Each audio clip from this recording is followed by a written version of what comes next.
Hello friends. Did you know nearly 80% of those who watch my videos aren't subscribed? If you enjoy these stories, please hit that subscribe button and leave a like. It really helps. Thank you for being here. By the way, where are you watching from? Let me know in the comments. Luther Grady had been driving trucks for 23 years, and in all that time he'd learned one fundamental truth about the profession. The real money wasn't on the main highways. It was on the backroads, the forgotten stretches of asphalt that wound through places most people had never heard of and would never visit. The big shipping companies stuck to the interstates, which meant their drivers fought over the same routes, undercutting each other's rates until nobody was making decent money anymore. But Luther had figured out a different approach entirely.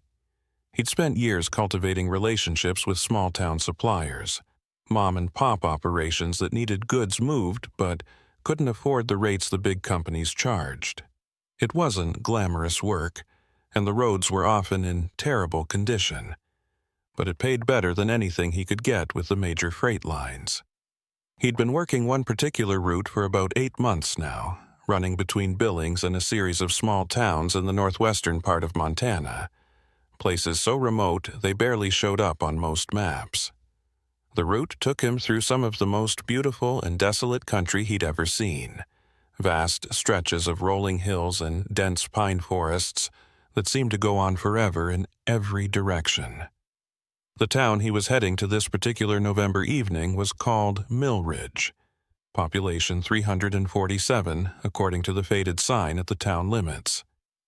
Luther had been making deliveries there twice a month since April, dropping off supplies for the general store that served as the town's primary source of everything from groceries to hardware. The owner, a weathered man in his 60s, paid in cash and never asked questions about invoices or insurance, which suited Luther just fine. The arrangement was profitable enough that Luther had started looking for similar opportunities in other isolated communities throughout the state. He'd learned that these small towns, the ones that were slowly dying as young people moved away and businesses closed down, were often desperate enough to work with independent operators like himself. They couldn't be picky about certifications or proper documentation when the alternative was driving 3 hours to the nearest Walmart. Luther had left Billings around 2 in the afternoon, planning to reach Mill Ridge by 8 or 9 that evening.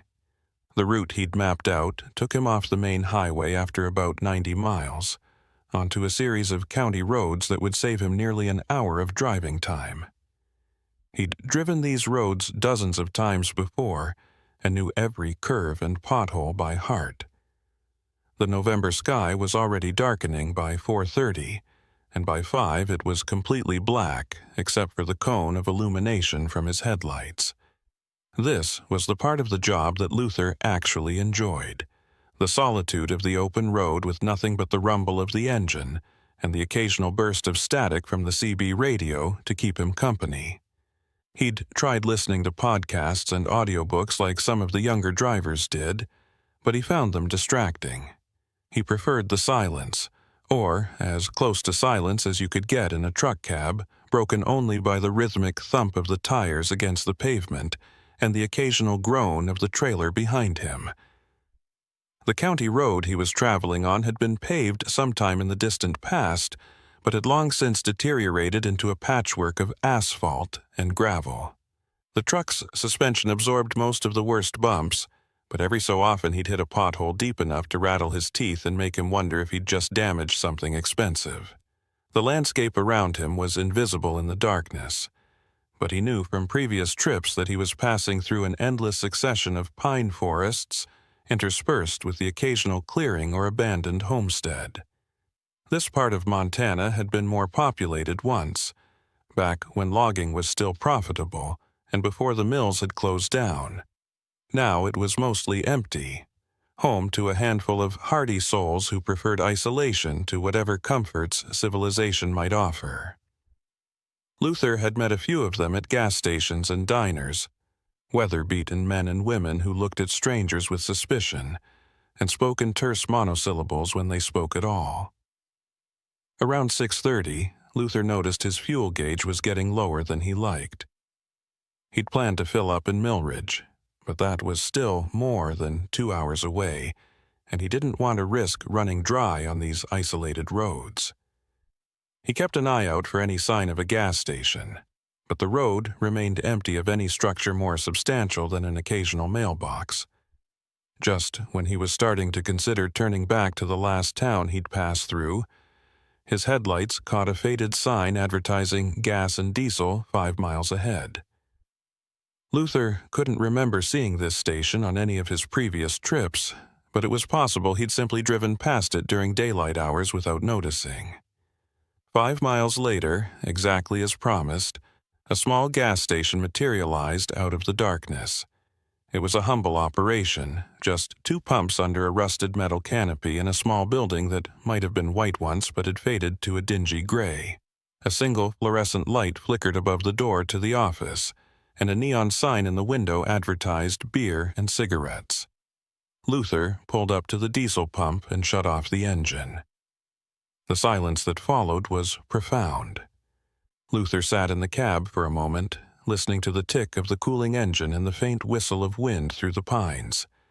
The gas station appeared deserted, but the lights were on and the pumps looked operational. He climbed down from the cab, his joints creaking after hours of sitting, and approached the pump. It was an older model that required prepayment inside, so Luther headed toward the office. The door opened with a harsh jangle of bells, and Luther stepped into a cramped space that smelled of cigarettes and old coffee. The interior was dimly lit by fluorescent tubes, several of which were either burnt out or flickering.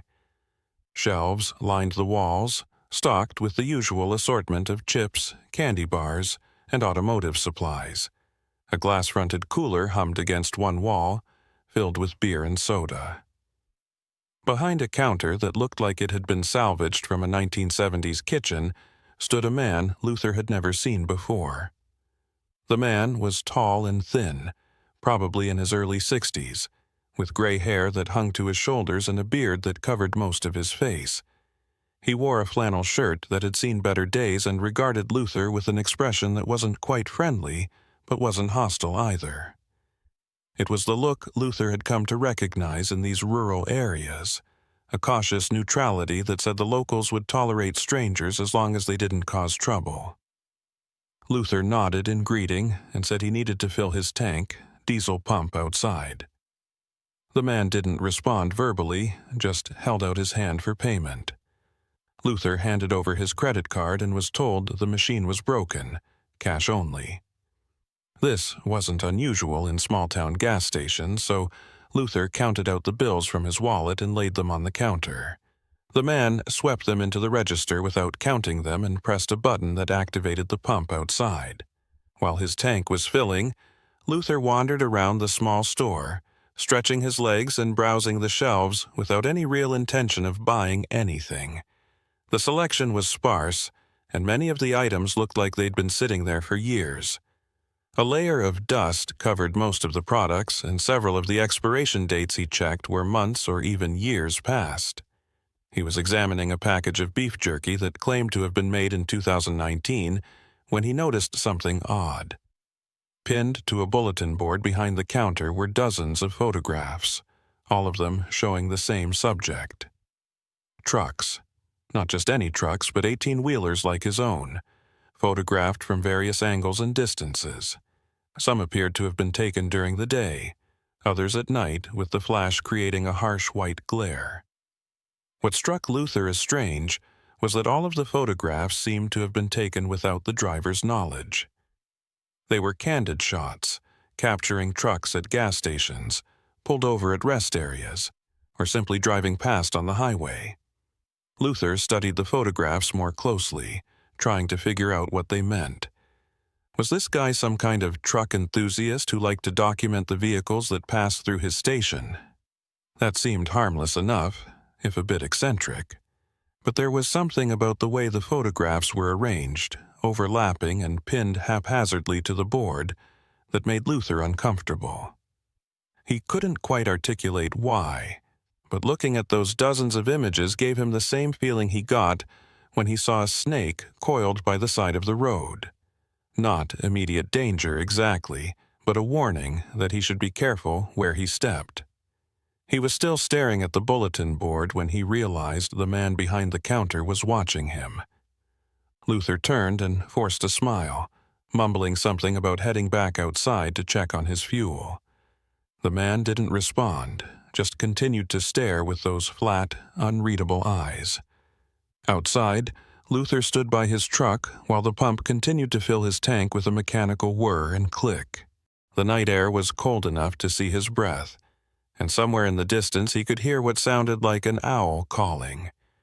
The gas station sat in a small clearing carved out of the surrounding forest, and beyond the circle of light from the single fluorescent fixture, the darkness was absolute. Luther found himself thinking about those photographs on the bulletin board. The more he considered them, the more uneasy he felt. There had been something obsessive about the collection, something that went beyond simple interest in trucks. He tried to shake off the feeling, telling himself he was being paranoid. The guy was probably just bored and took pictures to pass the time. People in isolated places developed strange hobbies. It didn't mean anything sinister. The pump clicked off, indicating his tank was full. Luther replaced the nozzle and climbed back into his cab, eager to get back on the road and put this odd little gas station behind him. As he started the engine and prepared to pull away, he glanced at the office window and saw the man standing there, watching him leave. The man's face was partially obscured by the reflection of the fluorescent light on the glass, but Luther could make out enough to see that he was still wearing that same neutral expression. Luther gave a half-hearted wave that wasn't returned, then guided his truck back onto the county road. As the gas station's lights faded in his mirrors, he felt an irrational sense of relief, as if he'd just escaped from something dangerous, even though nothing threatening had actually occurred. He told himself he was being ridiculous and focused his attention back on the road ahead. The route to Millridge continued through increasingly dense forest, the road twisting and turning as it followed the contours of the land. Luther had driven this stretch many times before, but tonight it seemed different somehow. The darkness felt heavier, more oppressive, and the trees that pressed close to the road on both sides seemed to loom over him like silent witnesses. He tried to dismiss these thoughts as the product of his encounter at the gas station, but the feeling persisted. Several times he found himself checking his mirrors, half expecting to see headlights following him, but the road behind remained empty. He passed through 2 more small towns, both of them seemingly deserted at this hour, with only a few lights visible in the windows of scattered houses. At one point he considered stopping at a diner he'd eaten at before, but the parking lot was empty and the place looked closed, so he kept driving. Around 8:15, Luther's CB radio crackled to life with a burst of static followed by a voice. The reception was poor, distorted by distance or atmospheric conditions, but he could make out enough to understand that someone was trying to communicate. The voice was male, older, and seemed to be asking if anyone was monitoring the channel. Luther picked up his handset and responded, identifying himself and his location. There was a long pause, filled only with static, and then the voice came back. The man introduced himself as Sheriff Eldon Tullis of Millridge, and he wanted to know if Luther was the truck driver who'd been making regular deliveries to their town. Luther confirmed that he was, and asked if there was a problem with tonight's delivery. Another pause, longer this time, and when Sheriff Tullis spoke again, his voice sounded strained in a way that made Luther grip the handset tighter. The sheriff said there wasn't a problem with the delivery exactly, but he needed to speak with Luther as soon as he arrived in town. It was important, he emphasized, and it concerned Luther's safety. When Luther asked what he meant, the sheriff seemed reluctant to explain over the radio. He just repeated that it was important, and that Luther should come directly to the sheriff's office when he reached Millridge before making his delivery. Luther agreed, though he felt a knot of anxiety forming in his stomach. The sheriff's tone had been serious, almost grave, and Luther couldn't imagine what kind of safety concern would require an immediate meeting. His mind raced through possibilities. Was there a problem with his truck? Had something happened on one of the roads he'd traveled? Or was this about something else entirely, something connected to the strange gas station and those photographs on the bulletin board? The remaining miles to Millridge passed slowly, each minute stretching out as Luther's imagination conjured increasingly dark scenarios. By the time he saw the town's lights ahead, he'd worked himself into a state of genuine fear, though he couldn't have explained exactly what he was afraid of. Millridge appeared out of the darkness like an island of light in an ocean of trees, its main street lined with buildings that looked like they hadn't changed since the 1950s. The town was quiet, almost eerily so, with no traffic and only a few pedestrians visible on the sidewalks. Luther guided his truck down Main Street following the sheriff's directions to a small brick building at the far end of town. A sign out front identified it as the Millridge Sheriff's Office, and a single patrol car sat in the parking lot. Luther pulled his truck into a space large enough to accommodate it and shut off the engine. For a moment, he sat in the cab, staring at the building and wondering what he was about to walk into. Then he took a deep breath, opened the door, and climbed down into the cold November night. The sheriff's office was warm and brightly lit after the darkness outside. A small reception area led to a larger office beyond, and Luther could see a man sitting at a desk, speaking on a telephone. The man looked up as Luther entered, said something into the phone, and then hung up. He stood and came around the desk, extending his hand in greeting. Sheriff Eldon Tullis was a big man in his 50s, with the weathered face of someone who'd spent most of his life outdoors. He wore a tan uniform with a badge pinned to his chest, and his expression was serious but not unfriendly. He thanked Luther for coming straight over and gestured for him to take a seat in one of the chairs facing the desk. Luther sat down, his unease growing as he waited for the sheriff to explain what this was about. Sheriff Tullis returned to his own chair and leaned back, studying Luther with an intensity that made him want to squirm. Finally, the sheriff spoke. He asked Luther how long he'd been making deliveries to Millridge, and whether he'd noticed anything unusual on his trips through the area. Luther thought about the gas station and those photographs, but he wasn't sure if that qualified as unusual enough to mention.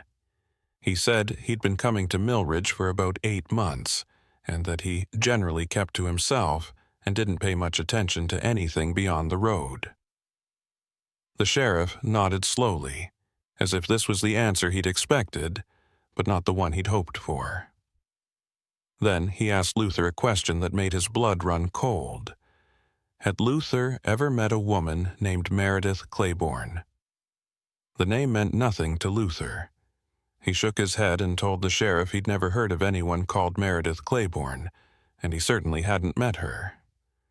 Sheriff Tullis seemed to deflate slightly at this response, as if he'd been hoping for a different answer. He reached into a desk drawer and pulled out a photograph, sliding it across the desk toward Luther.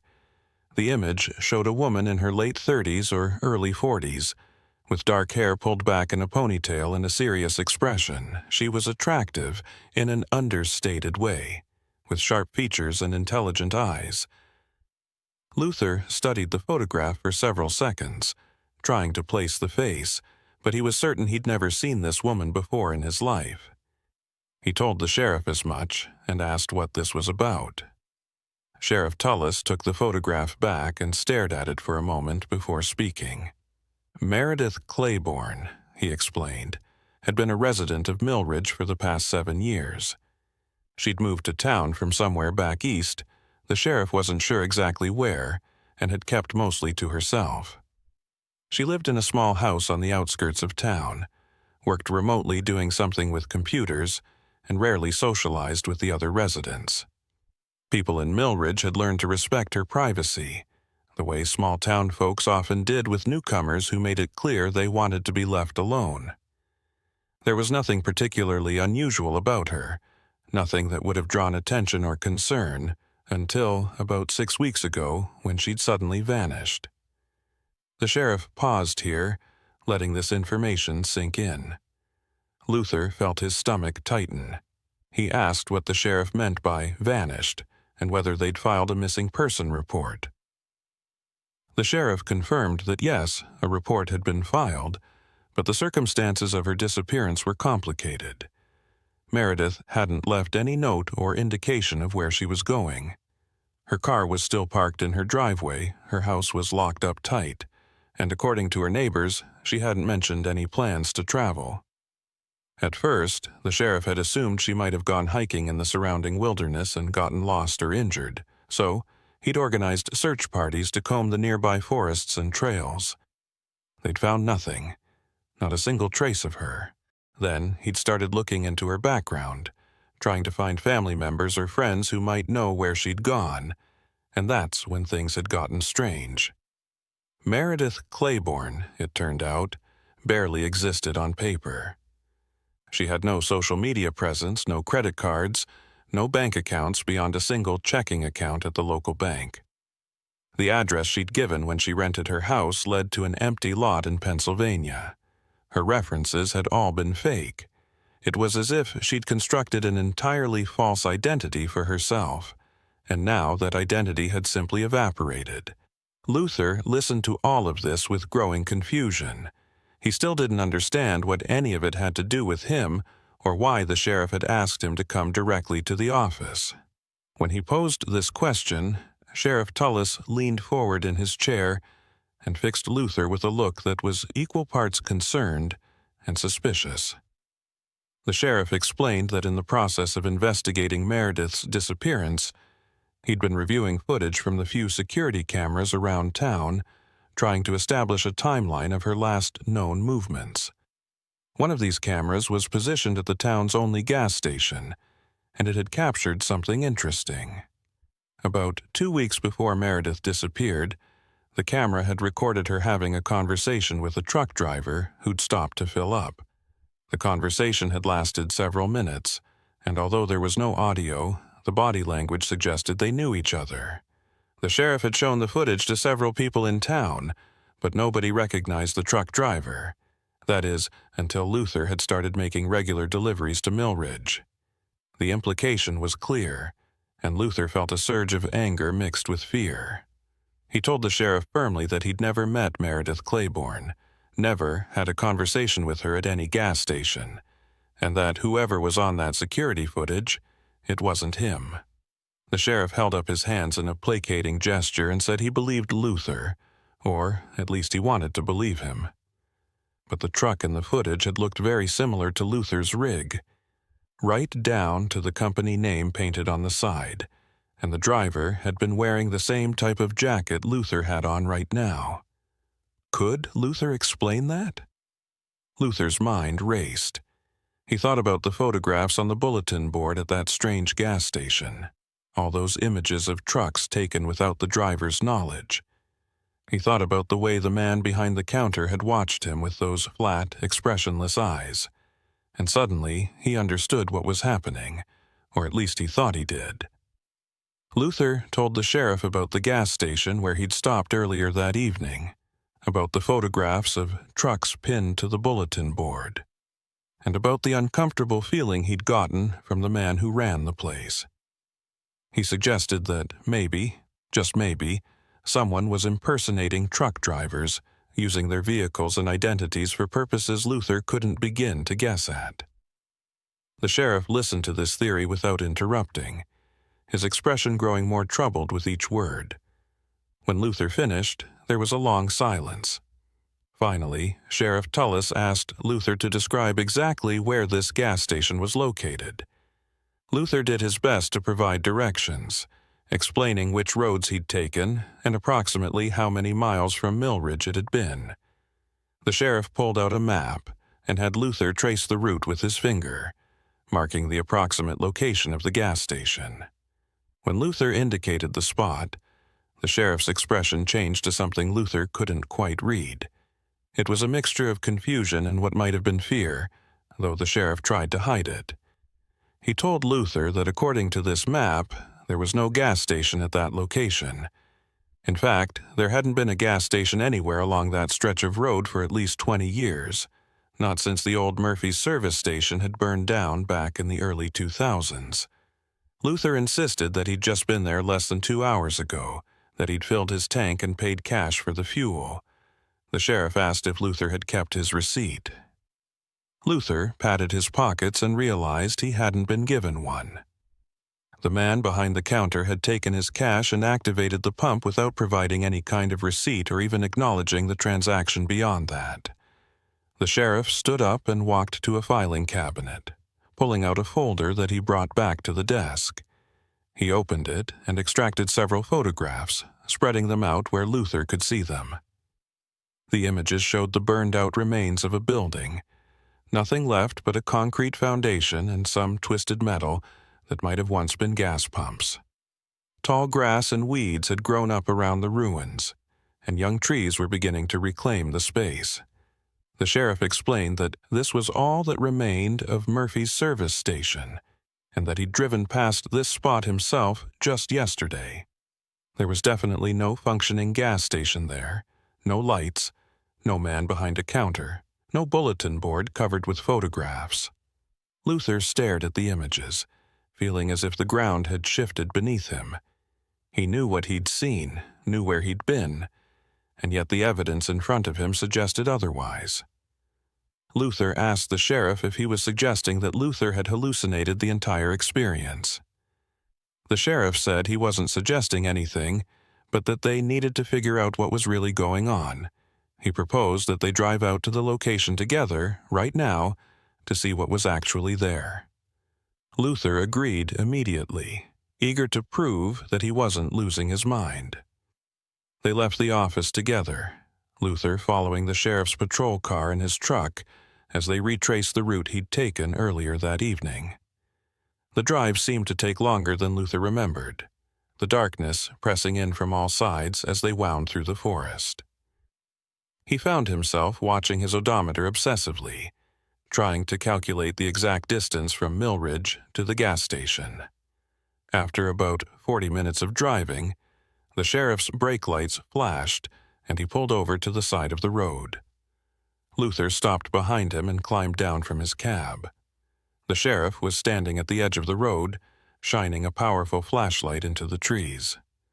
Luther joined him and immediately saw what the beam was illuminating: the concrete foundation of a long-destroyed building, surrounded by overgrown vegetation and debris. There were no pumps, no canopy, no office with a flickering fluorescent light. Just ruins that had clearly been abandoned for decades. Luther felt his legs go weak. He told the sheriff this wasn't possible, that he'd been here just hours ago, that he'd stood right there and pumped diesel into his tank. The sheriff asked how much fuel Luther had purchased. Luther checked his fuel gauge and felt his confusion deepen. The tank showed 3/4 full, which was approximately where it had been when he'd stopped at the gas station. If he'd actually filled the tank as he remembered, it should be showing full. But if he hadn't stopped at all, shouldn't the gauge be lower than it was?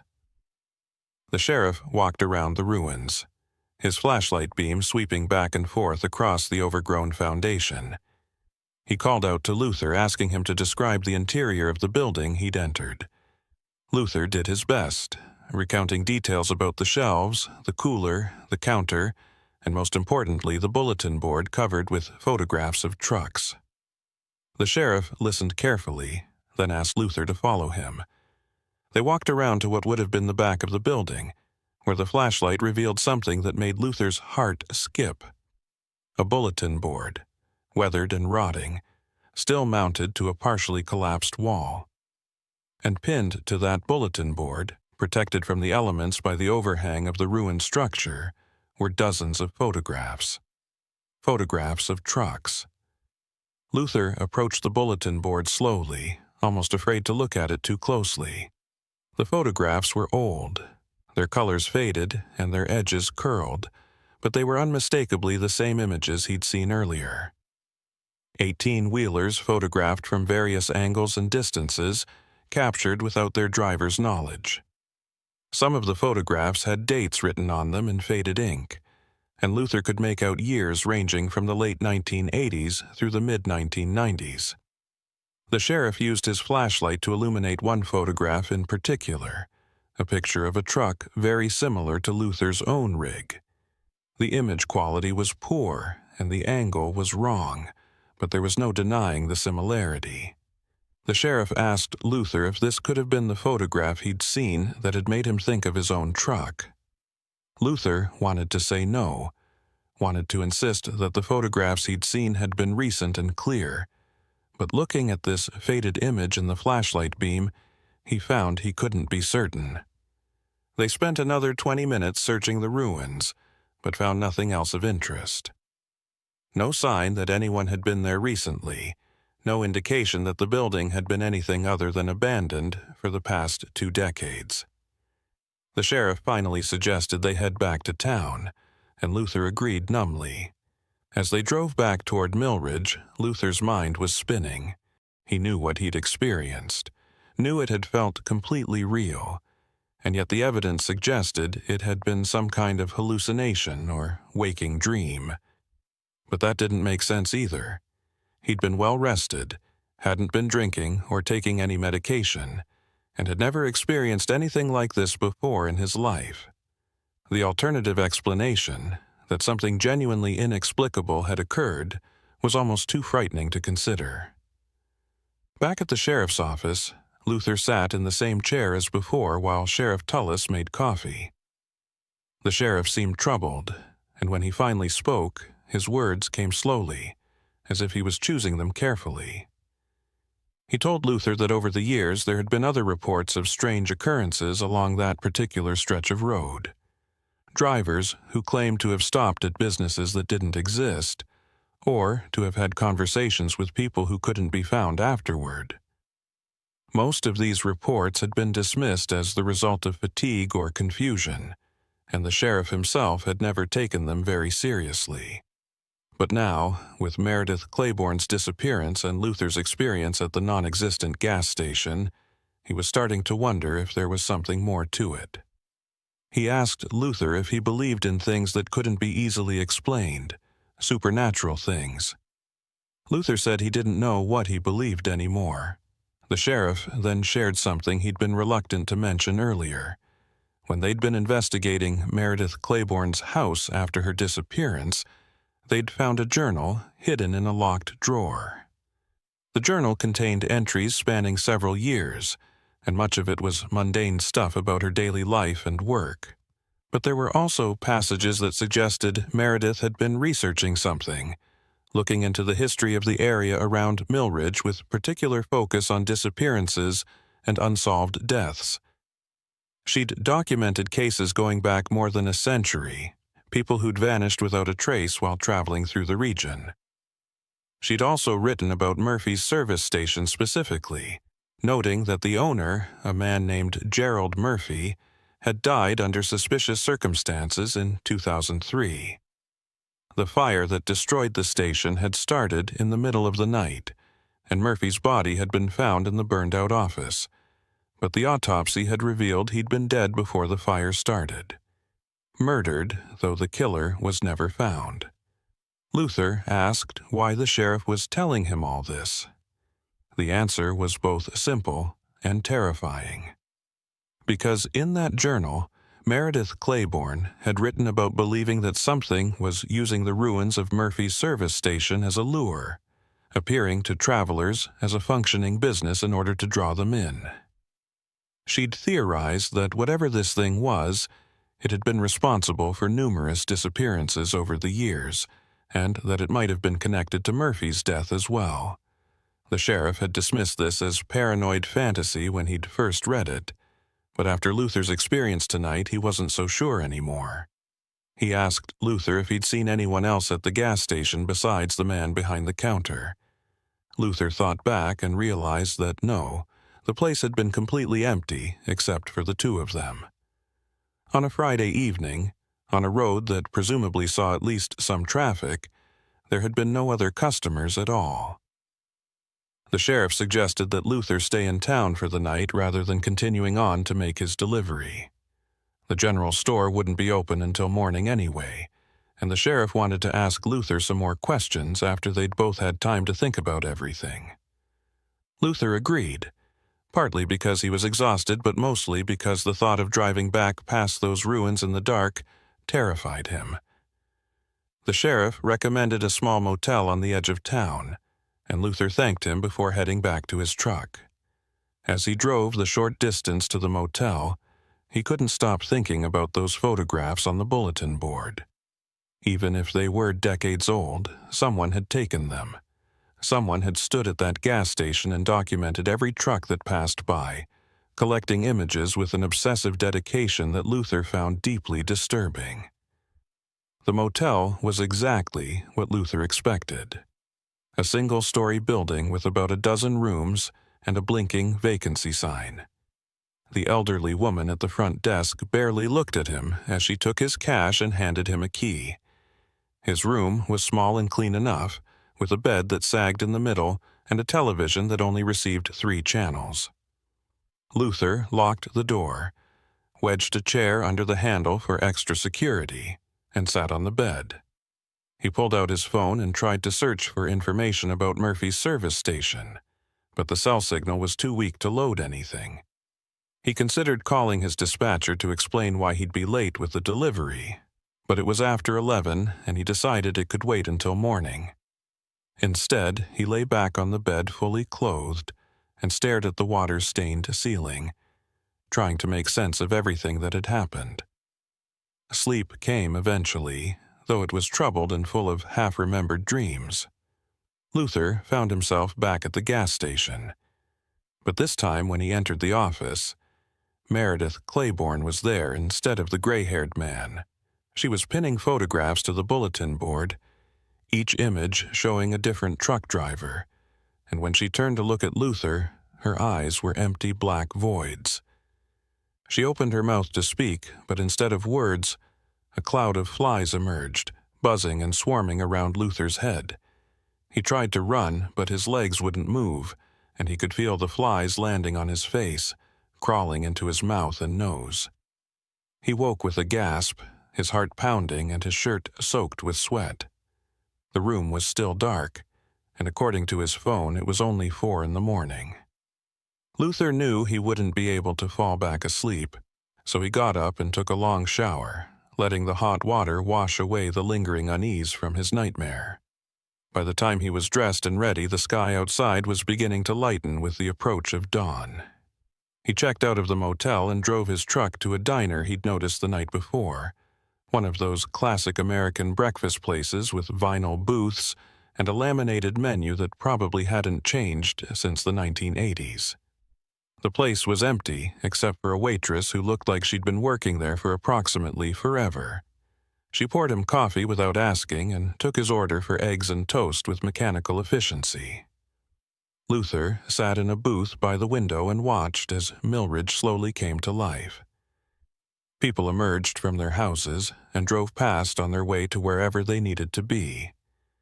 Everything looked completely normal and ordinary, and yet Luther couldn't shake the feeling that something was fundamentally wrong with this place. Around 7, Sheriff Tullis entered the diner and slid into the booth across from Luther. The sheriff looked like he hadn't slept much either, with dark circles under his eyes and a general air of exhaustion. He ordered coffee and waited until the waitress was out of earshot before speaking. He told Luther that he'd spent most of the night reviewing old case files and reading through Meredith Claiborne's journal more carefully. What he'd found had disturbed him greatly. Over the past 40 years, there had been more than a dozen cases of people disappearing along the road where Murphy's service station had been located. Most had been truck drivers, but there were also a few hitchhikers and at least 2 families traveling through the area. In each case, the victims had simply vanished without a trace, their vehicles sometimes found abandoned at the side of the road, sometimes never found at all.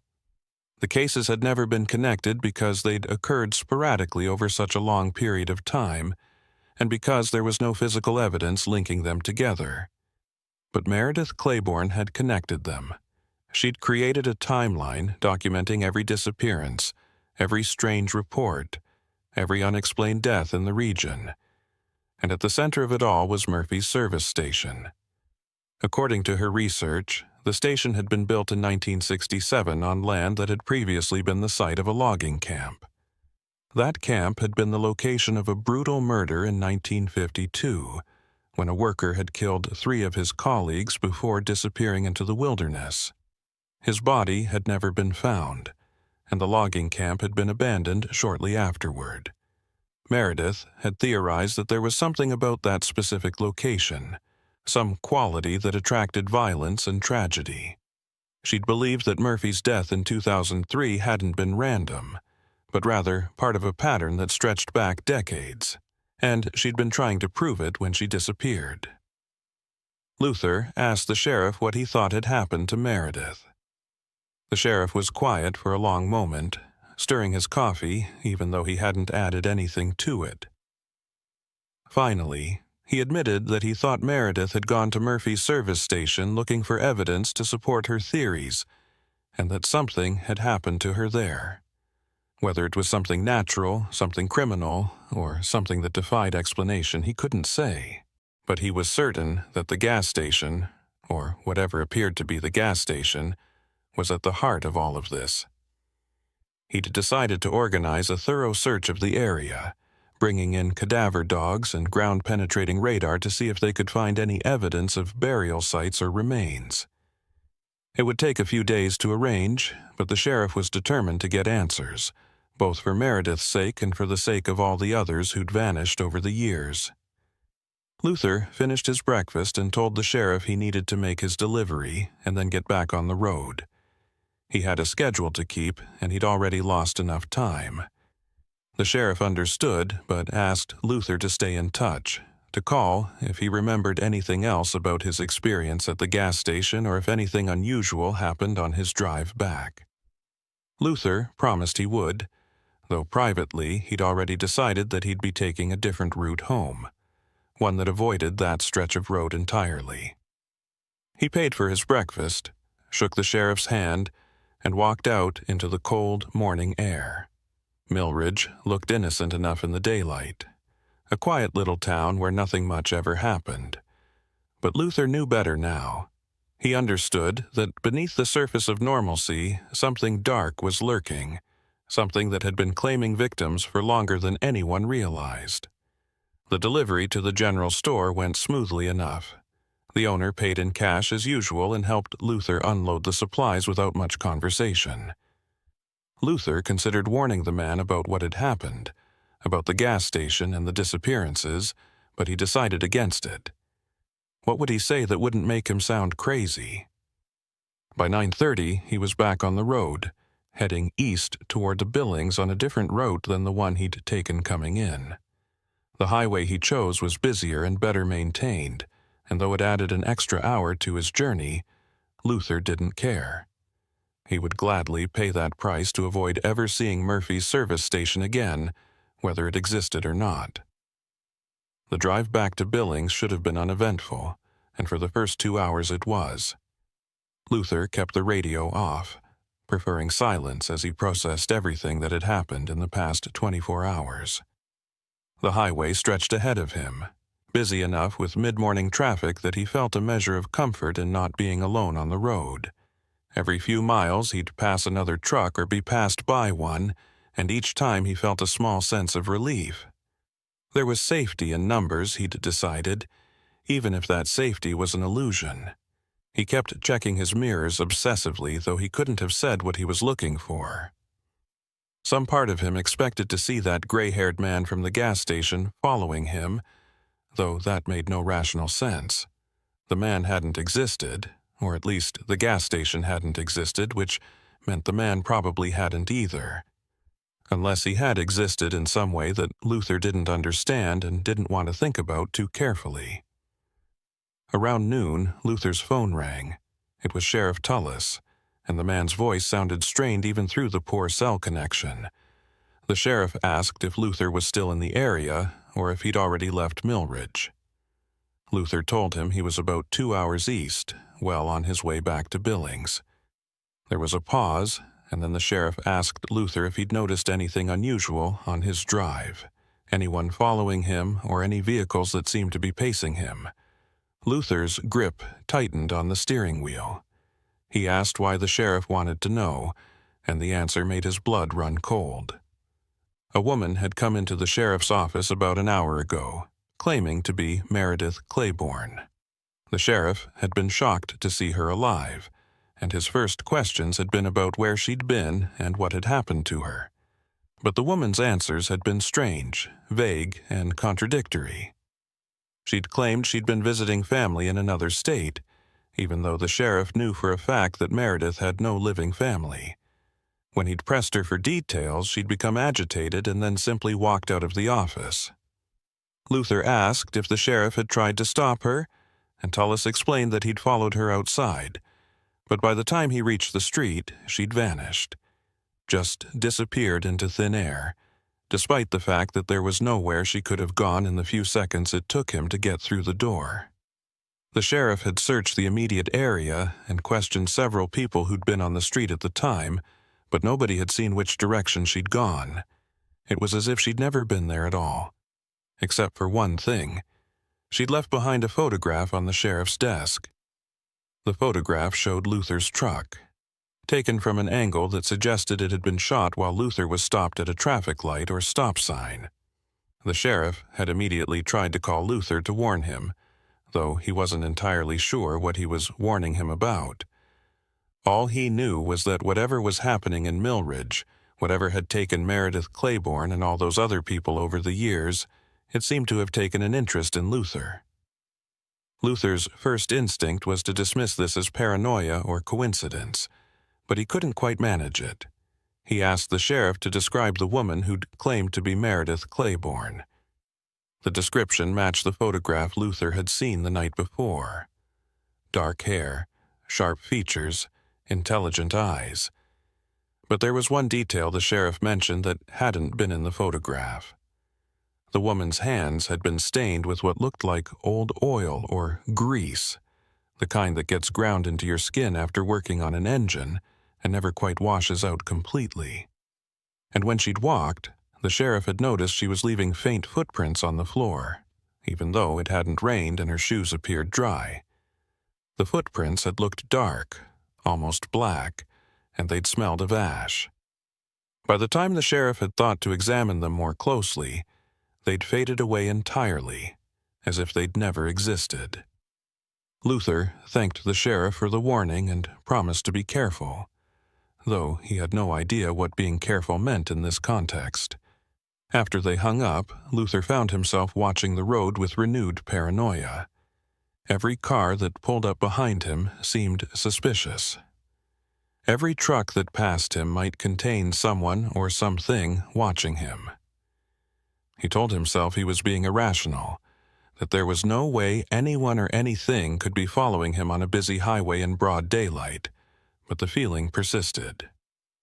Around 1 o'clock, he stopped at a rest area to use the bathroom and stretch his legs. The parking lot was full of vehicles, families, and solo travelers taking breaks from their journeys, and the normalcy of it all should have been comforting. Instead, Luther found himself studying every person he passed, looking for signs of something wrong, something off. In the bathroom, he splashed cold water on his face and stared at his reflection in the mirror.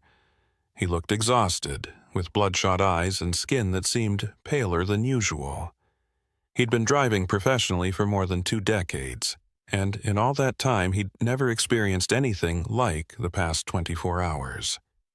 He'd heard stories from other truckers, of course, tales of strange encounters on lonely roads and unexplained phenomena witnessed in the dark hours before dawn. He'd always dismissed these stories as the products of fatigue and imagination, the kind of thing that happened when you spent too many hours alone with nothing but your thoughts for company. Now, he wasn't so sure. Now he was starting to understand that there were things in the world that couldn't be easily explained or rationalized away, and that some roads went to places that weren't marked on any map.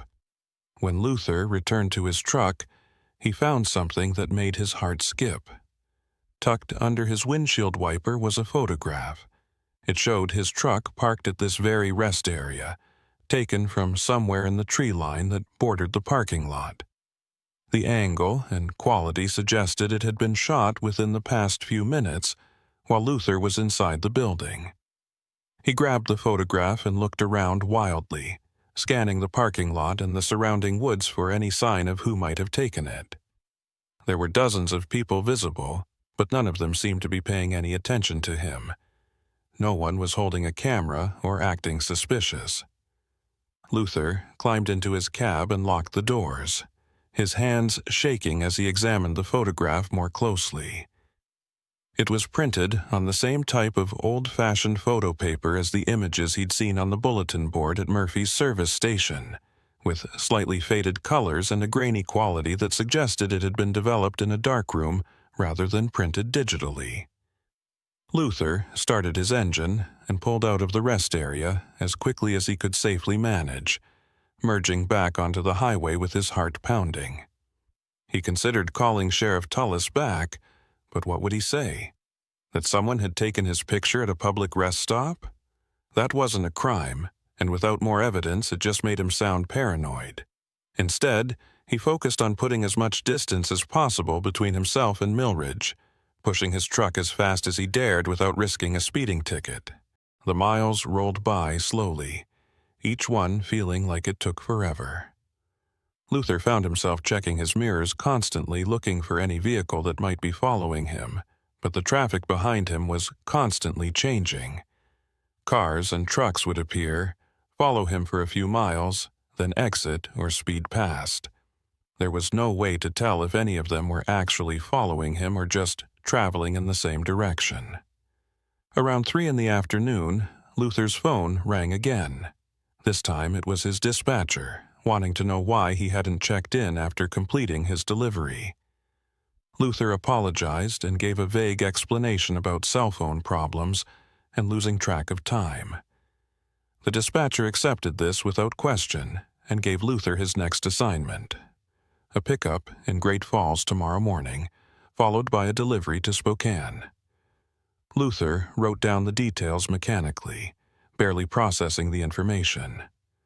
All he wanted was to get home to Billings, lock himself in his apartment, and try to forget everything that had happened. But even as he had that thought, he knew it wouldn't be that simple.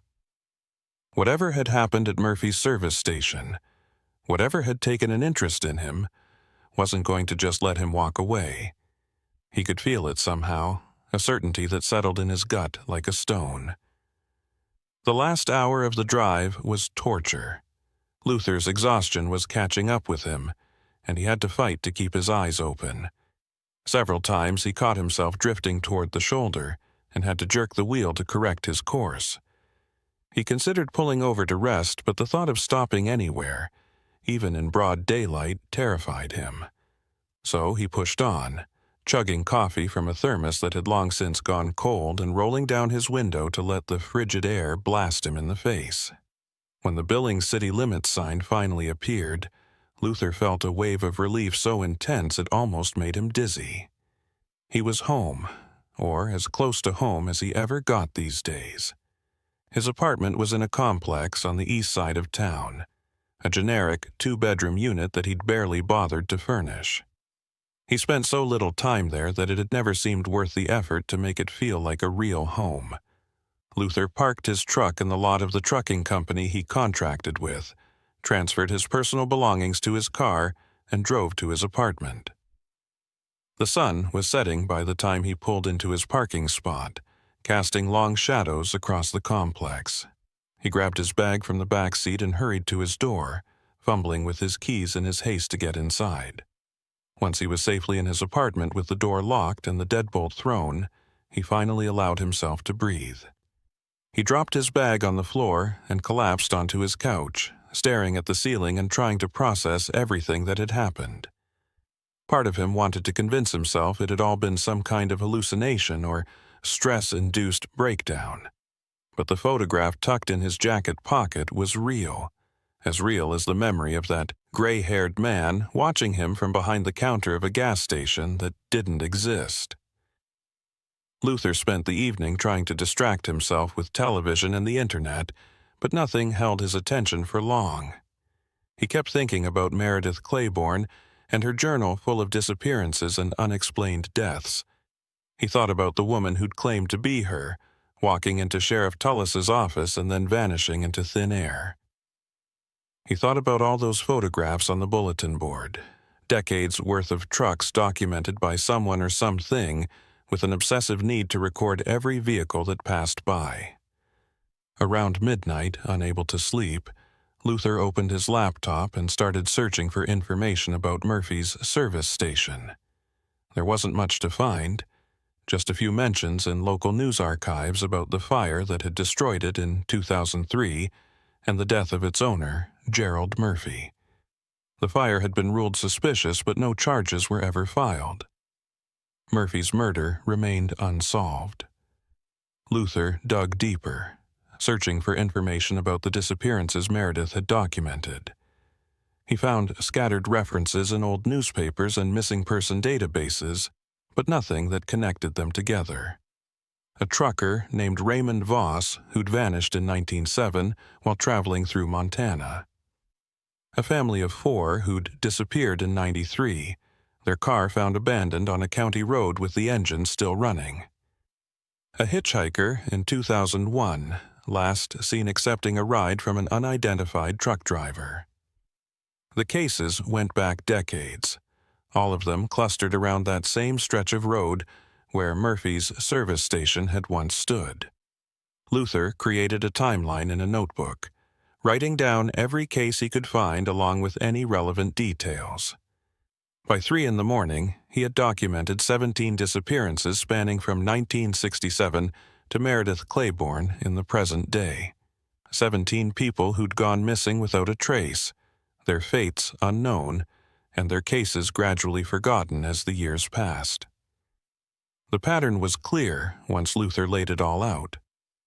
Most of the disappearances occurred in the fall and winter months, when darkness came early and the roads were less traveled. Most of the victims were alone, either driving solo or hitchhiking without companions. And all of them had last been seen somewhere near that cursed piece of land where Murphy's service station had been built. Luther stared at his timeline until his eyes burned and his vision blurred. He thought about adding his own name to the list, creating an entry for himself with today's date and a question mark for the outcome. But he was still here, still alive, which meant he'd somehow escaped whatever fate had claimed the others. Or maybe he hadn't escaped at all. Maybe whatever was happening was still in progress, and the photograph under his windshield wiper had been a message that this wasn't over yet. Luther finally fell asleep on his couch around 4 a.m, still fully clothed and with his laptop open on the coffee table. His dreams were fragmented and disturbing, full of images of burning buildings and bulletin boards covered with photographs. In one dream, he was standing at the ruins of Murphy's service station, watching as people emerged from the forest one by one. They were all that disappeared, the 17 victims he'd documented plus dozens more he'd never heard of. They stood in a circle around him, silent and staring, and Luther understood somehow that they were waiting for him to join them. He tried to run, but his legs wouldn't move, and the circle of people slowly tightened, drawing closer and closer until he could see that their eyes were empty sockets and their mouths were full of ash. He woke with a gasp, his heart hammering, and his shirt soaked with sweat. The apartment was still dark, and according to his phone it was only 6 a.m. Luther took a long shower and forced himself to eat something, though he had no appetite. He had to be in Great Falls by noon to pick up his next load, which meant he needed to get back on the road soon. The thought of driving filled him with dread, but he couldn't afford to skip assignments. He was an independent contractor, and missing deliveries meant not getting paid. More than that, it meant developing a reputation as unreliable, and in the trucking business, reputation was everything. So, Luther packed a fresh bag, made sure he had all his paperwork in order, and headed back to the lot where his truck was parked. The morning was cold and gray, with a sky full of clouds that threatened rain or possibly snow. Luther did his pre-trip inspection mechanically, checking tires and lights and fluid levels without really thinking about what he was doing. Everything seemed to be in order, and there were no mysterious photographs tucked under his wipers or any other signs that something was wrong.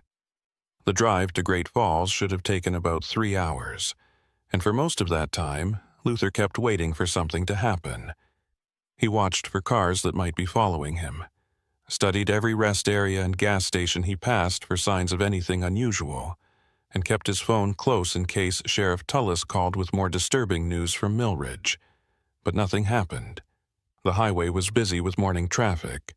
The weather held despite the threatening clouds, and Luther reached Great Falls without incident. The pickup location was a warehouse on the industrial side of town, and the loading crew had his freight ready to go. They were quick and professional, and within an hour Luther was back on the road with a trailer full of building materials headed for Spokane. He should have felt relieved that everything was going smoothly, but instead, the normalcy of it all felt wrong somehow, like the calm before a storm. Luther had been driving for about 2 hours when he noticed a truck that seemed to be pacing him. It was an older model Peterbilt, painted a faded blue, and it had been hanging back about a quarter mile behind him for the past 30 minutes.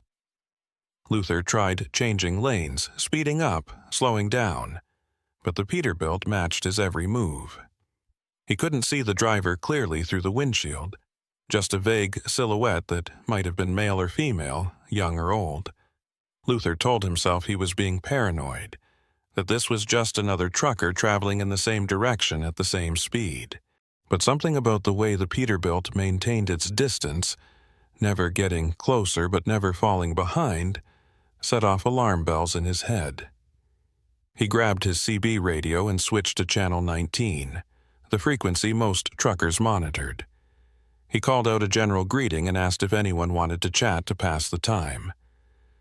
Several voices responded, including one that identified himself as driving a blue Peterbilt.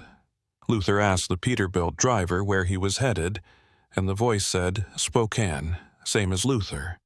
They chatted for a few minutes about nothing in particular. Weather and road conditions, and complaints about fuel prices. The voice sounded completely normal, just another trucker doing his job and looking for conversation to break up the monotony. But there was something about it that bothered Luther, something he couldn't quite identify. The voice was friendly enough, but there was an odd flatness to it, as if the person was reading from a script rather than speaking naturally. Luther asked the Peterbilt driver where he'd started his day, and there was a pause before the answer came. Millridge. Luther's hands tightened on the steering wheel. He asked what the driver had been doing in Millridge, and the voice said he'd made a delivery there, same as Luther. Luther hadn't mentioned anything about Millridge, hadn't said where he'd been or what he'd been doing. He reached for the CB handset again, intending to ask how the driver knew about his delivery, but before he could speak, the voice came through again. The voice said that Luther had made quite an impression in Millridge, that people there were still talking about him. The sheriff especially, who'd been very interested in Luther's story about the gas station. Luther felt his mouth go dry. He asked who this was, what they wanted from him, but the voice just laughed. It was a strange laugh, too high-pitched and lasting too long, and it made Luther think of the voice he'd heard in his dream, the one coming from mouths full of ash. The voice said that Luther had been marked, that he'd been chosen, and that it was too late to run now. He'd stopped at the gas station, paid his money, pumped his fuel, and in doing so had entered into an agreement he didn't understand. The voice said Luther would see Murphy's service station again, whether he wanted to or not, and next time he wouldn't be leaving. Then the CB went silent, cutting off in the middle of the voice speaking, and when Luther looked in his mirror, the blue Peterbilt was gone. Luther pulled over at the next rest area, his heart racing and his hands shaking so badly he could barely steer. He parked in a space far from any other vehicles and sat in his cab with the doors locked, trying to calm down. He told himself that this was just someone playing a prank, that they'd somehow found out about what happened in Millridge and decided to mess with him. But that explanation didn't hold up to scrutiny. How would anyone know about his experience at the gas station? The only people who knew were Sheriff Tullis and Luther himself, and he couldn't imagine the sheriff telling random truckers about it. Luther grabbed his phone and called the sheriff's office, but the call went straight to voicemail. He left a message asking the sheriff to call him back as soon as possible, then sat and waited. Around him, the rest area was busy with travelers coming and going, families and solo drivers and truckers like himself, all of them going about their business as if nothing was wrong. Luther envied them their ignorance, their ability to move through the world without knowing what lurked in the shadows. An hour passed with no return call from Sheriff Tullis. Luther tried again and got the same result, straight to voicemail. He considered calling the Millridge Sheriff's Office directly instead of the sheriff's personal cell phone, but he wasn't sure what he'd say. That a voice on the CB radio had threatened him, that he thought something supernatural was stalking him. They'd probably think he was crazy, and maybe he was. Maybe everything that had happened in the past 2 days was the result of stress and sleep deprivation, his mind creating threats that didn't actually exist. But the photographs were real, the one from Murphy's service station and the one from the rest area yesterday. Those weren't hallucinations. Someone had taken those pictures and left them for Luther to find, which meant someone was watching him, following him, documenting his movements just like they'd documented all those other trucks on the bulletin board decades ago. Luther finally forced himself to get back on the road. He had a delivery to make and he was already behind schedule. The remaining drive to Spokane passed in a haze of exhaustion and paranoia. Luther kept the CB radio on, but didn't hear the voice again. He watched his mirrors obsessively but didn't see the blue Peterbilt or any other vehicle that seemed to be following him. By the time he reached the delivery location in Spokane, it was after dark, and Luther felt like he'd aged 10 years in the past 2 days. The warehouse crew unloaded his trailer efficiently, and Luther signed the paperwork in a daze. His dispatcher called to give him his next assignment, but Luther told him he needed a few days off for personal reasons. The dispatcher wasn't happy about it, but Luther's record was good enough that he agreed without too much argument. Luther found a truck stop hotel on the edge of Spokane and checked in, paying cash for a room he hoped he'd actually be safe in. The truck stop hotel was one of those places designed specifically for drivers like Luther, with oversized parking spaces and rooms that smelled of diesel fuel and stale cigarettes despite the no smoking signs. Luther's room was on the 2nd floor, overlooking the parking lot where his truck sat among dozens of others. He stood at the window for a long time, studying the vehicles below, looking for the blue Peterbilt or any other truck that seemed out of place. Everything looked normal, just a collection of rigs in various states of wear, their drivers either sleeping in their cabs or renting rooms like Luther had. He closed the curtains eventually and sat on the bed, too wired to sleep despite his exhaustion. His phone showed several missed calls from Sheriff Tullis, all of them coming in during the past hour, while Luther had been checking in and getting settled. He called back immediately and the sheriff answered on the first ring. Sheriff Tullis sounded shaken in a way he hadn't before, his voice tight with barely controlled fear. He asked Luther where he was and whether he was somewhere safe. Luther told him about the truck stop hotel in Spokane and asked what had happened. The sheriff was quiet for a moment, and Luther could hear him breathing heavily on the other end of the line. When he finally spoke, his words came out in a rush, as if he needed to say them quickly before he lost his nerve. After the woman claiming to be Meredith Claiborne had disappeared from his office, the sheriff had decided to drive out to her house on the edge of town. He'd been there dozens of times during the investigation into her disappearance, but something had drawn him back, a feeling he couldn't quite explain that he needed to look one more time.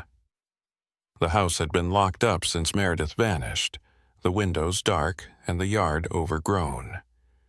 The sheriff had let himself in with the key the landlord had provided months ago, and what he'd found inside had nearly made him turn around and run. The house was exactly as it had been when Meredith disappeared, with all her furniture and belongings still in place, covered now with a thick layer of dust. But in the living room, spread across the floor in a pattern that must have taken hours to arrange, were photographs. Hundreds of them, maybe thousands, all showing the same subject, Luther's truck. The images showed Luther's rig from every conceivable angle and distance, taken at different times of day and in different locations. Some were clearly shot while Luther was driving, the truck captured in motion on various highways. Others showed the truck parked at rest areas, gas stations, and delivery locations. A few appeared to have been taken from inside Luther's cab, showing the view through his windshield or the interior of the sleeper berth behind the driver's seat. The sheriff had recognized Luther's truck immediately from the company name painted on the side, and the realization of what he was looking at had made his blood run cold. Luther felt his stomach drop as the sheriff described the scene. He asked how someone could have taken photographs from inside his truck without him knowing, and the sheriff said he had no answer to that question. What made it even more disturbing was that many of the photographs appeared to be old, printed on the same type of vintage photo paper as the images from Murphy's service station. Some were dated, with handwritten notations in the margins indicating when and where they'd been taken. The dates went back years, long before Luther had ever driven through Millridge or anywhere near that part of Montana. It was as if someone had been documenting his movements for his entire career as a trucker, compiling a comprehensive record of everywhere he'd been and everything he'd done. The sheriff had taken photos of the display with his phone and said he'd email them to Luther so he could see for himself. He'd also called in a forensics team to process the scene, though he wasn't sure what they'd be able to find beyond the photographs themselves. Luther asked if the sheriff had any idea who was behind this, whether it was connected to whoever had killed Gerald Murphy back in 2003. The sheriff said he'd been thinking about that, trying to make sense of the timeline and the patterns. Gerald Murphy had owned and operated the gas station from 1967 until his death in 2003, a span of 36 years. During that time, at least a dozen people had disappeared along that stretch of road, their cases never solved and eventually forgotten. Murphy had been found dead in his office with his throat cut, and the killer had set fire to the building to cover up the crime. The authorities at the time had assumed it was a robbery gone wrong, but the sheriff now believed it had been something else entirely. He thought Murphy might have been documenting the trucks that passed by his station, collecting photographs for reasons unknown, and that eventually someone or something had put a stop to it. The fire had destroyed most of the records, but the bulletin board outside had survived, protected from the flames by its location away from the main building. The sheriff's theory was that whatever had driven Murphy to document those trucks had continued after his death, finding new ways to collect images and new victims to prey upon. Meredith Claiborne had stumbled onto this pattern during her research, and her investigation had drawn the attention of whatever force was behind it all. She'd disappeared, and now someone or something was using her house as a base of operations, filling it with photographs of Luther's truck, just as Murphy had once filled his bulletin board with images of other vehicles.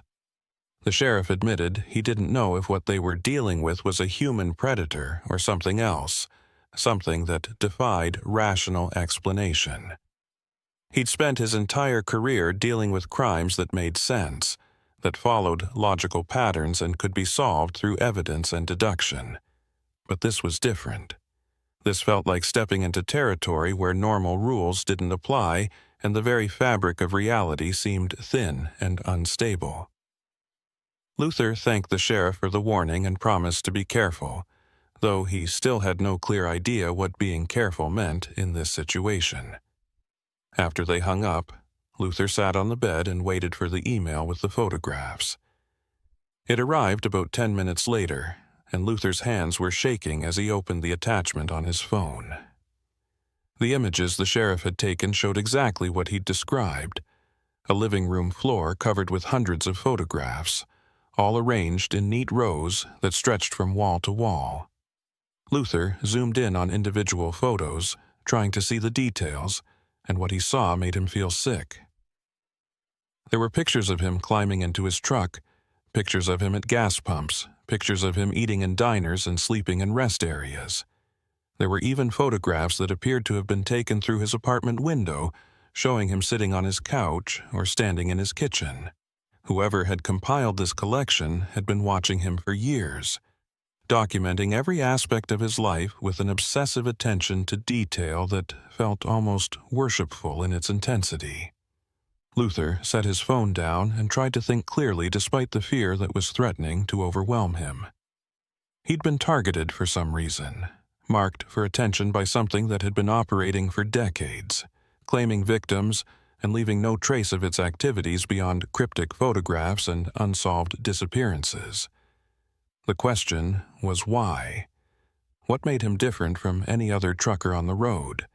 He'd never met Gerald Murphy, had never even heard of the man until a few days ago. He'd never been to Millridge before 8 months ago when he started making deliveries there.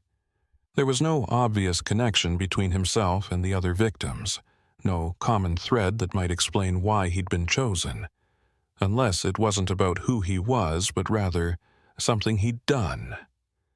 Some action that had marked him for attention without his knowledge or understanding. Luther thought back to his first trip to Millridge, trying to remember if anything unusual had happened. It had been a routine delivery, nothing memorable about it. He'd driven up from Billings, dropped off supplies at the general store, and driven back. He hadn't stopped at any gas stations along the way because he'd filled his tank before leaving. He hadn't talked to anyone except the store owner, and their conversation had been limited to business. There was nothing in that first trip that should have drawn attention to him, nothing that would explain why someone would start photographing him obsessively from that point forward.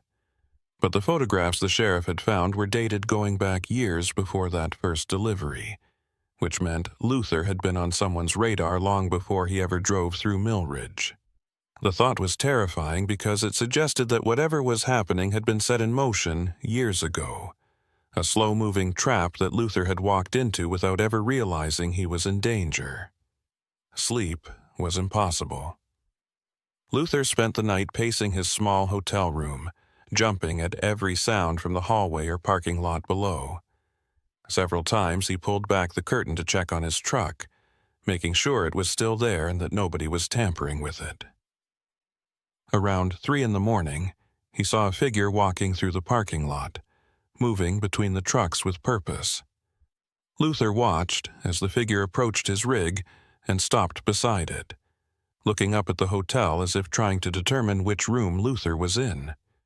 The figure was too far away, and the lighting too poor for Luther to make out any details, but something about the way it moved seemed wrong, mechanical, and jerky like a puppet being manipulated by an inexperienced handler. Luther grabbed his phone to call the police, but by the time he'd unlocked it and opened the dialer, the figure had vanished. He spent the next hour watching the parking lot, but the figure didn't reappear. When morning finally came, Luther felt like he'd been awake for days. He checked out of the hotel and went through his pre-trip inspection with paranoid thoroughness, looking for any signs that someone had tampered with his truck during the night.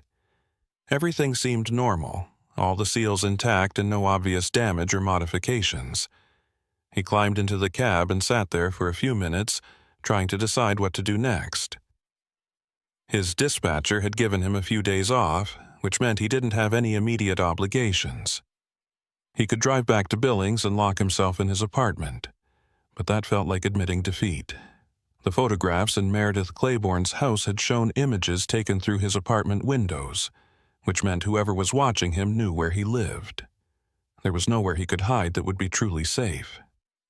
The alternative was to confront whatever was happening, to go back to Millridge and Murphy's service station and try to understand what he was dealing with. Luther knew this was probably a terrible idea, possibly even suicidal. Every horror movie he'd ever seen had taught him that going back to the source of danger was a guaranteed way to end up dead. But he also knew he couldn't live like this, constantly looking over his shoulder and waiting for something terrible to happen. If he was going to be a victim, he wanted to face it head-on rather than spending the rest of his life running. He called Sheriff Tullis and told him he was coming back to Millridge. The sheriff tried to talk him out of it, saying it was too dangerous and that Luther should stay as far away as possible. But Luther was insistent. He told the sheriff he needed to see Murphy's service station again, needed to understand what had happened to him there and why he'd been chosen. The sheriff finally agreed, but only on the condition that he'd be there to meet Luther when he arrived. They arranged to meet at the sheriff's office in Millridge that afternoon. The drive back to Montana felt longer than it should have, every mile stretching out as Luther's anxiety grew. He kept expecting something to happen, for the blue Peterbilt to appear in his mirrors, or for that voice to come through on the CB radio. But the highway remained normal, busy with traffic and free of any obvious threats. Luther tried to convince himself that this was a good sign, that maybe whatever had been stalking him had lost interest or moved on to another victim, but he knew that was wishful thinking. Things like this didn't just go away. They waited and watched and struck when you least expected it, which meant Luther needed to be ready for anything. He'd stopped at a sporting goods store in Spokane before leaving and purchased a hunting knife with a 6-inch blade, which he now kept within easy reach on the seat beside him. He wasn't sure what good a knife would do against whatever he was dealing with, but having it made him feel slightly less helpless. Luther reached Millridge around 2 in the afternoon, the town looking exactly as it had a few days ago when he'd driven through. Nothing had changed on the surface, but Luther could feel the difference. There was a tension in the air, a sense of something waiting and watching. He parked his truck at the sheriff's office and went inside to find Sheriff Tullis sitting at his desk, looking like he hadn't slept any better than Luther had. The sheriff had organized a small team to accompany them to Murphy's service station. Himself, Luther, and a deputy named Marcus who looked young enough to still be in high school. The sheriff had also brought a camera to document whatever they found, along with flashlights and a first aid kit. He asked Luther one more time if he was sure about this, and Luther nodded. He was sure, or as sure as he could be about something that made absolutely no rational sense. They took the sheriff's patrol car, leaving Luther's truck parked at the office. The drive to the ruins of Murphy's service station took about 40 minutes, following the same route Luther had taken a few nights ago. In the daylight, the landscape looked less threatening, just miles of pine forest and rolling hills under a gray sky. But Luther knew appearances were deceiving. Something malevolent lived in these woods, something that had been claiming victims for decades and showed no signs of stopping. When they reached the spot where the gas station had once stood, the sheriff pulled over and they all got out.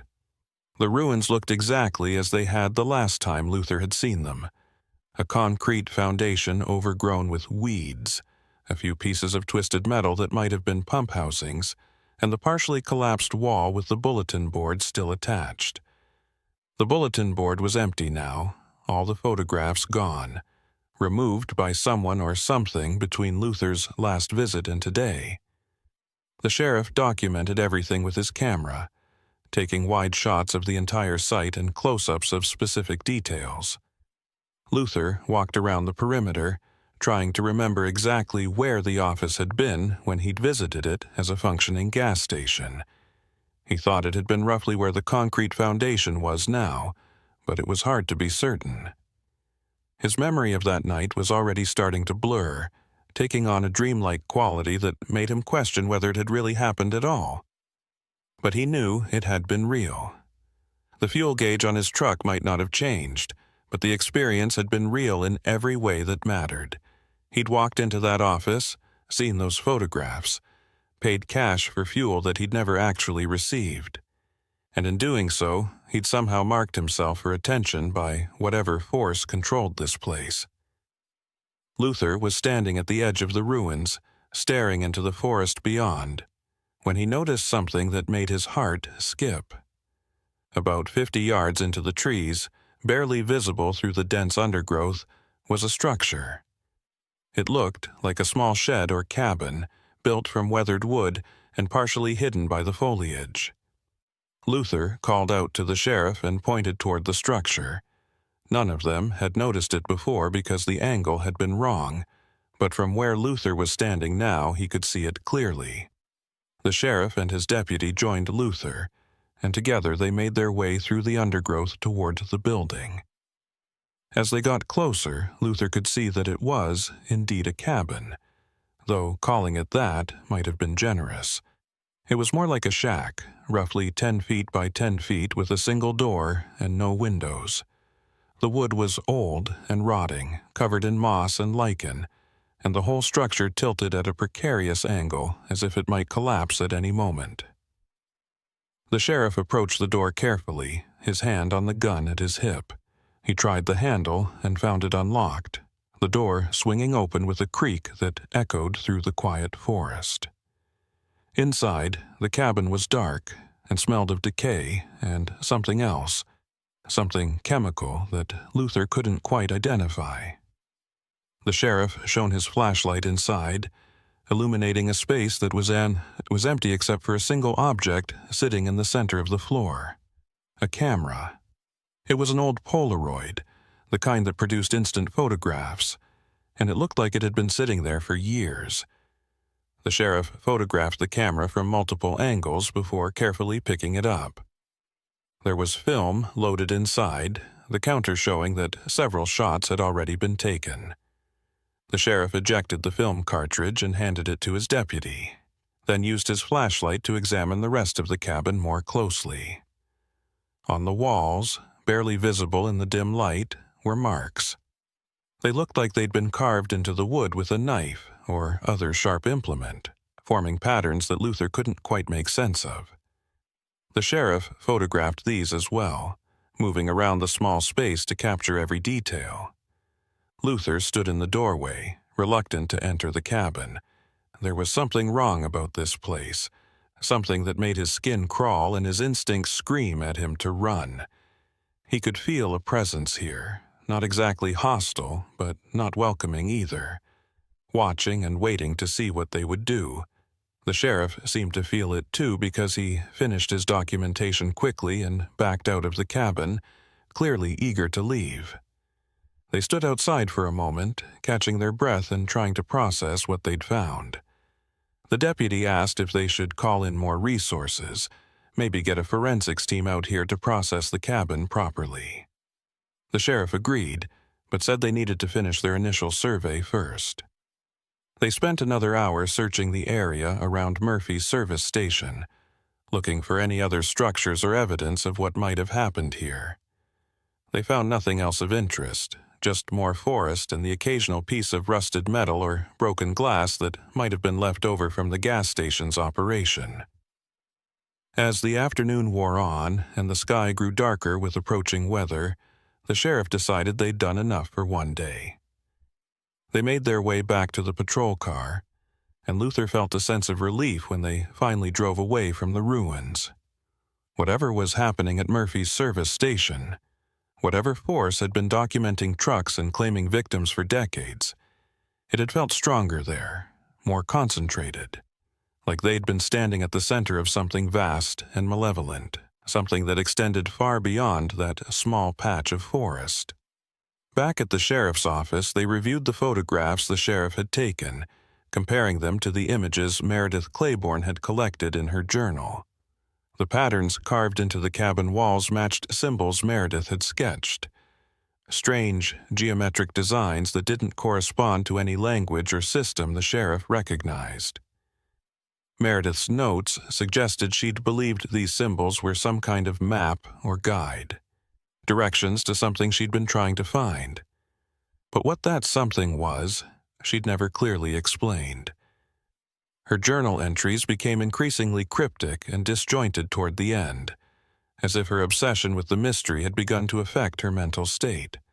The last entry was dated 2 days before she disappeared, and consisted of just 3 words: "It sees everything." Luther asked the sheriff what he thought had happened to Meredith, whether she'd been killed or if she was still alive somewhere. The sheriff admitted he didn't know, but his gut told him she was gone. Whatever had claimed all those other victims over the years had claimed her too, and the woman who'd appeared in his office claiming to be Meredith had been something else, something wearing her face and using her identity. Luther asked if the sheriff believed in ghosts or spirits, or whatever you wanted to call them. The sheriff said he'd never been a religious man and had always prided himself on dealing with facts and evidence. But after everything that had happened in the past few days, he was starting to think the world was a lot stranger and more dangerous than he'd ever imagined. There were things out there that couldn't be explained by science or logic, things that operated according to rules humans didn't understand and probably weren't meant to understand. As darkness fell, Luther made a decision. He told the sheriff he wanted to spend the night at Murphy's service station, to see if whatever had appeared to him as a functioning gas station would appear again.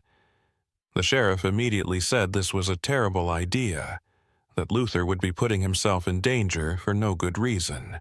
But Luther insisted.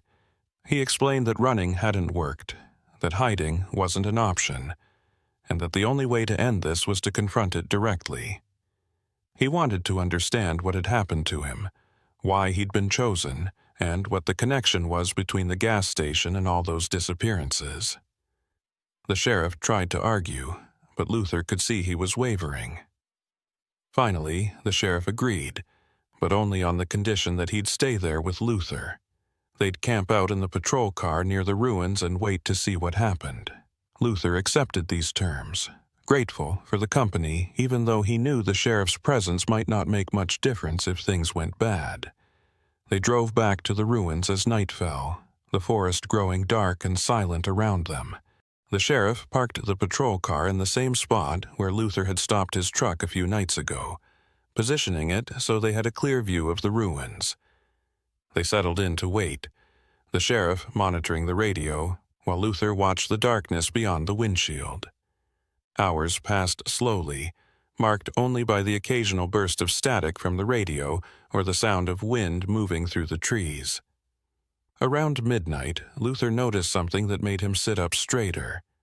A light had appeared near the ruins, faint at first but growing brighter.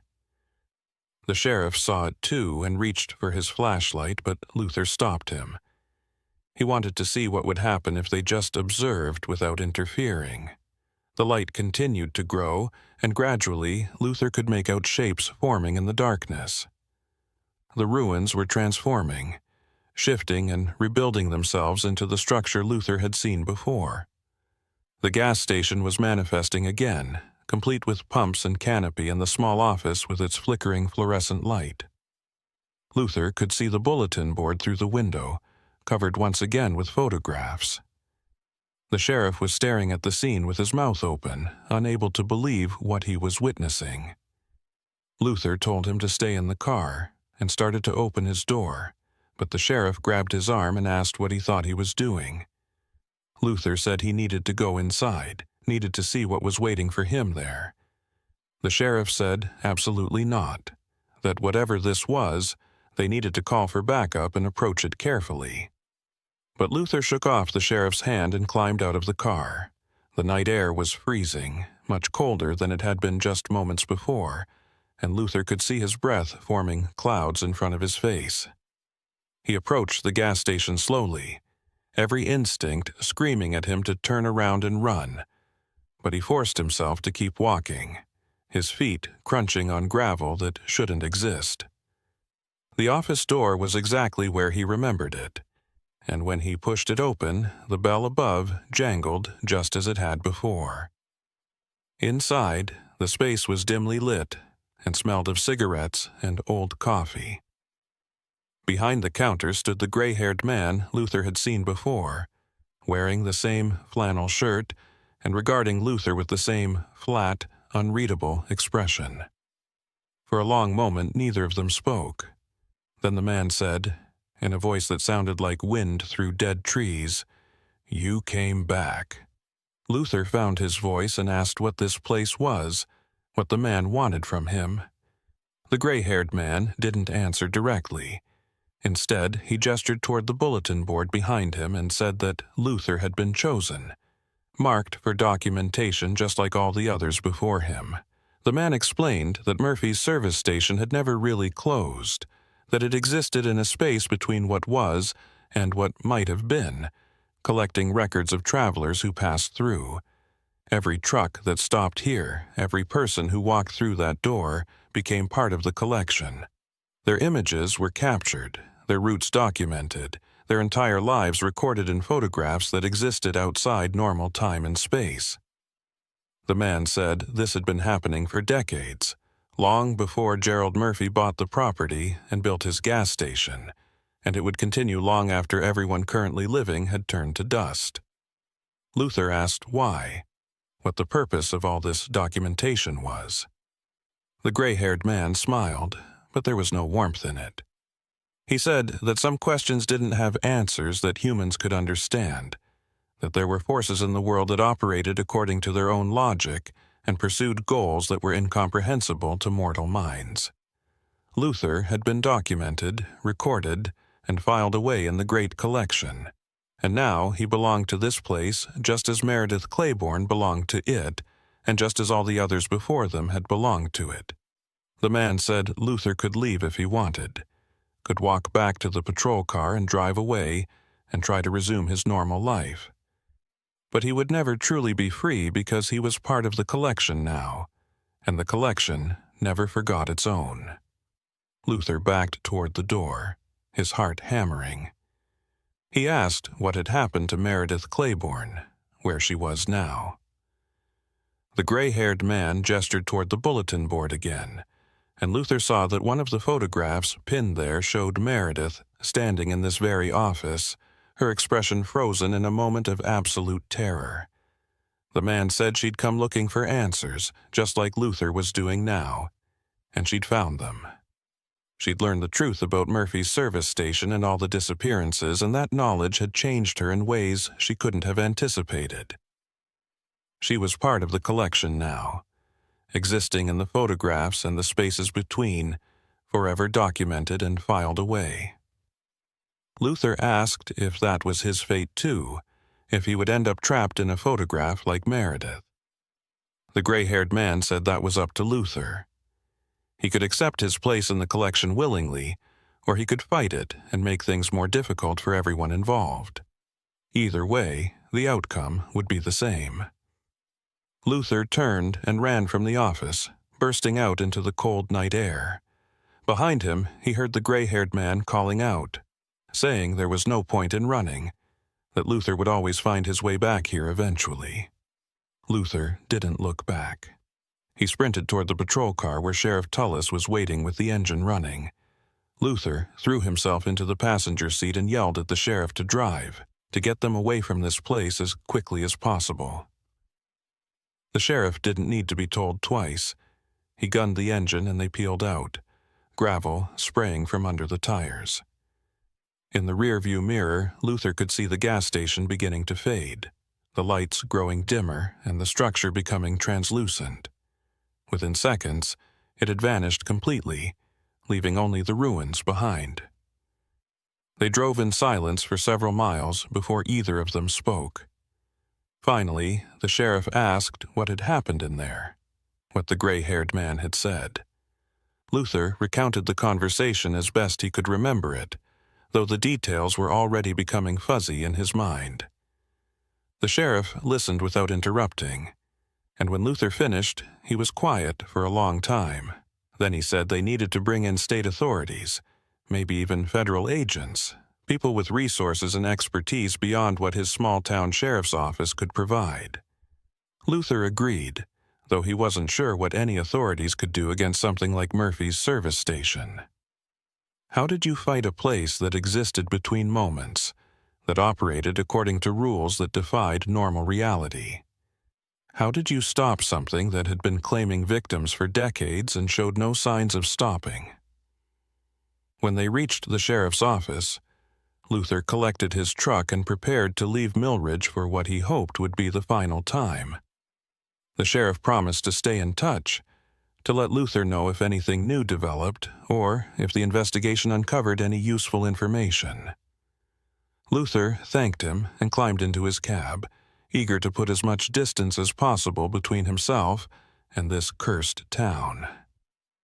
As he drove away, he noticed something tucked under his windshield wiper. Another photograph.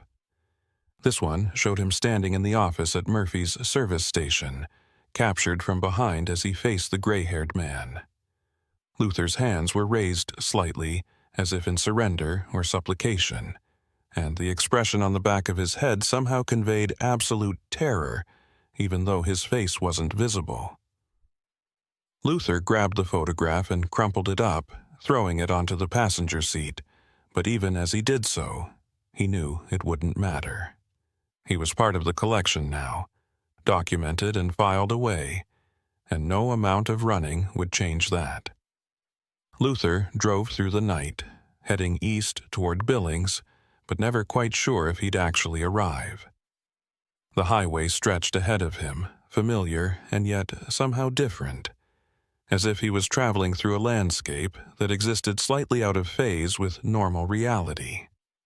Every rest area he passed, every gas station and diner, seemed to shimmer at the edges of his vision, threatening to transform into something else. Several times he saw other trucks on the road and wondered if their drivers were part of the collection too, if they'd all been marked and documented and claimed by Murphy's service station or places like it. Maybe the whole world was full of these in-between spaces, traps disguised as ordinary locations, waiting for unsuspecting travelers to stop and become part of their collections. When Luther finally reached his apartment in Billings, dawn was breaking and he felt like he'd been awake for a week.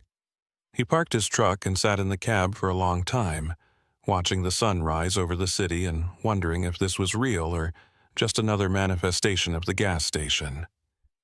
Eventually, he climbed out and made his way to his apartment, half expecting to find it filled with photographs like Meredith Claiborne's house had been. But everything was as he'd left it, mundane and normal and reassuringly solid. Luther locked the door behind him, checked all the windows to make sure they were secure, and collapsed onto his couch. Sleep claimed him almost immediately, pulling him down into dreams full of bulletin boards and gray-haired men and gas stations that existed everywhere and nowhere all at once. Luther never drove through that part of Montana again. He told his dispatcher he wouldn't accept any more deliveries to Millridge or anywhere within 100 miles of it, and when asked why, he gave vague excuses about bad roads and unreliable clients.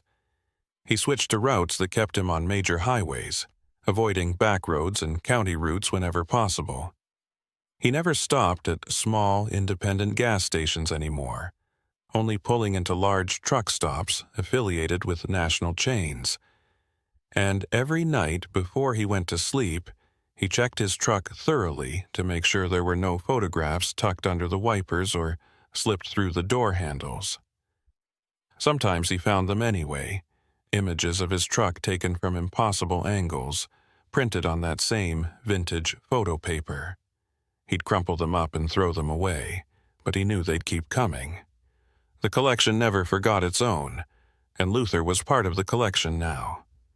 He'd been marked and documented, and somewhere in a space that existed between what was and what might have been, his image sat on a bulletin board alongside all the others who'd made the mistake of stopping at Murphy's service station. The gray-haired man had been right about one thing. Luther would never truly be free. But he could keep driving, keep moving, and maybe if he stayed on the road long enough, the collection would forget about him and turn its attention to someone else. It was a slim hope, but it was all Luther had. So he drove on through the endless American night, watching his mirrors and waiting for the next photograph to appear, knowing that someday the collection would call him back and there would be nothing he could do but answer. Burl Henning had been hauling refrigerated goods across the southern states for 17 years, and in all that time he'd developed certain habits that kept him alive and employed. He checked his cargo every 4 hours without fail, maintained his rig like it was a living thing that needed constant care, and never, under any circumstances, drove through severe weather if he could avoid it. That last rule had saved him from more than a few close calls over the years, times when other drivers had pushed through storms and ended up jackknifed on the side of the highway, or worse. Burl had seen enough twisted metal and spilled cargo to know that no delivery was worth dying for, which was why he was currently parked at a truck stop outside Little Rock, watching the sky turn the color of a fresh bruise and listening to weather reports that grew more dire with each passing hour. The forecast called for severe thunderstorms moving through central Arkansas, with possible tornadoes and flash flooding. Burl had called his dispatcher to explain the situation, and after some back and forth about deadlines and customer expectations, they'd agreed he could wait out the worst of it before continuing north. The truck stop was crowded with other drivers who'd made the same calculation, their rigs lined up in neat rows facing the building. Burl had claimed a spot near the back of the lot, positioning his truck so he could see the highway and the approaching storm.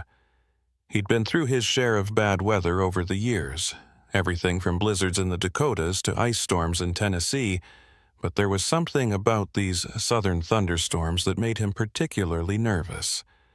They came on fast and hit hard, turning day into night, and roads into rivers in a matter of minutes. The wind could flip a fully loaded 18-wheeler like it was a toy, and the lightning strikes were frequent enough to be genuinely dangerous. Burl had lost count of how many times he'd seen trees split in half or transformers explode during storms like this, cascades of sparks raining down onto roads and buildings below. He'd learned to respect the weather in a way that some younger drivers hadn't, and that respect had kept him out of trouble more times than he could remember. The first drops of rain started falling around 6 in the evening, fat and heavy and warm. Within minutes, it had escalated to a downpour, sheets of water hammering against Burl's windshield with enough force to make visibility nearly zero. The wind picked up shortly after, rocking his truck on its suspension and howling around the cab like something alive. Burl settled into his sleeper berth with a sandwich and a thermos of coffee, content to wait out the storm in relative comfort. He had a small television mounted in the sleeper that picked up a few local channels, and he watched the news coverage of the storm with detached interest. The meteorologists were practically gleeful as they tracked the system, pointing out rotation in the clouds and warning viewers to take shelter immediately. Burl had seen enough of these weather events to know that while they were certainly dangerous, the actual risk was often overstated for dramatic effect. As long as he stayed put and didn't do anything stupid, he'd be fine. The storm raged for about 2 hours before beginning to move east, the rain tapering off to a steady drizzle and the wind dying down to occasional gusts. Burl watched other drivers starting to fire up their engines and head back out onto the highway, eager to make up lost time. He considered joining them but decided to give it another hour, let the roads drain a bit, and make sure there weren't any downed power lines or flooding on his route. His dispatcher had stopped calling after the first hour of the storm, which Burl took as a good sign that they'd accepted the delay. He made himself another cup of coffee and scrolled through his phone, catching up on messages from his ex-wife about their daughter's upcoming graduation. The conversation was civil enough, all logistics and schedules, but it still made Burl feel the familiar pang of regret about how things had ended between them. The road had seemed more important than family back then, and by the time he'd realized his mistake, it had been too late to fix anything. Around 9 o'clock, Burl decided the weather had cleared enough to get back on the road. He did his post-storm inspection, checking for any damage to his truck or cargo, and found everything intact. The refrigeration unit was running smoothly, maintaining the precise temperature needed to keep his load of frozen foods from spoiling. Burl pulled out of the truck stop and merged onto the highway, joining the moderate flow of traffic heading north. The roads were slick and covered with debris, branches and leaves, and the occasional piece of twisted metal that had been torn loose by the wind. Burl drove carefully, keeping his speed down and watching for standing water that might hide deeper problems beneath the surface. The highway stretched ahead of him through flat farmland, the fields on either side invisible in the darkness beyond his headlights. Arkansas was beautiful country during the day, all rolling hills and dense forests, but at night it could feel oppressively empty, like driving through a void with nothing but the dotted line to guide you. Burl had been driving for about 40 minutes when he came around a long curve and saw something that made him immediately start slowing down. About half a mile ahead, emergency lights were flashing red and blue against the darkness, illuminating what looked like a major accident. As Burl got closer, he could see that a semi-truck had left the road and ended up in the ditch that ran alongside the highway. The trailer had separated from the cab and was lying on its side, its contents spilled across the shoulder and into the adjacent field. Several police cars and an ambulance were already on scene, their lights creating a strobing effect that made it hard to see details clearly. Burl pulled over well before reaching the accident site, not wanting to add to the congestion or get in the way of emergency responders. He grabbed his reflective vest and flashlight from behind his seat and climbed down from his cab, intending to see if there was anything he could do to help. The scene was chaos. Police officers were directing traffic around the accident, waving cars and trucks past while trying to keep rubberneckers from stopping. Burl approached one of the officers and identified himself as a fellow trucker, asking if the driver was okay and whether they needed any assistance. The officer looked stressed and exhausted, rain dripping from the brim of his hat. He told Burl that the driver appeared to be fine, though badly shaken, and that they had the situation under control. But then he paused and looked Burl over, seeming to make some kind of calculation. He asked if Burl had any experience with hazardous materials or knew anything about proper cargo handling. Burl said he'd been driving for 17 years and had hauled just about everything imaginable at one point or another. The officer nodded and told Burl to follow him, leading him away from the main accident site toward where the trailer had come to rest. As they walked, the officer explained that the accident had occurred about an hour ago, right as the worst of the storm was passing through. The driver claimed he'd been moving at a safe speed when a gust of wind had caught his trailer and pushed him off the road. The cab had stayed upright, but the trailer had rolled, breaking the connection and spilling its cargo. That cargo, the officer said, was what had them concerned. The manifest listed standard industrial chemicals, the kind used in agricultural operations throughout the region. Nothing that should have required special handling or raised any red flags. But when the trailer split open and the containers inside broke, they'd released something that didn't match the paperwork. The officer pulled out his phone and showed Burl several photos taken shortly after the accident. The images showed the trailer's interior, lined with drums and containers of various sizes, many of them ruptured and leaking. But what caught Burl's attention was the color of the liquid that had spilled out. It wasn't the clear or slightly tinted fluid you'd expect from agricultural chemicals. It was thick and dark, almost black, and where it had soaked into the ground, the soil seemed to be smoking or steaming. Burl asked what they thought it actually was, and the officer admitted they had no idea. They'd called in a hazmat team from the state capitol, but it would be at least another hour before they arrived. In the meantime, they'd evacuated the driver and the emergency responders who'd gotten too close, after several of them started complaining of burning eyes and difficulty breathing. The officer said they needed someone with cargo experience to help them figure out what they were dealing with, whether it was immediately dangerous or if they had time to wait for the specialists. Burl agreed to take a look, though he had a bad feeling about the whole situation. In his experience, when cargo didn't match its manifest and started making people sick, nothing good was going to come from investigating too closely.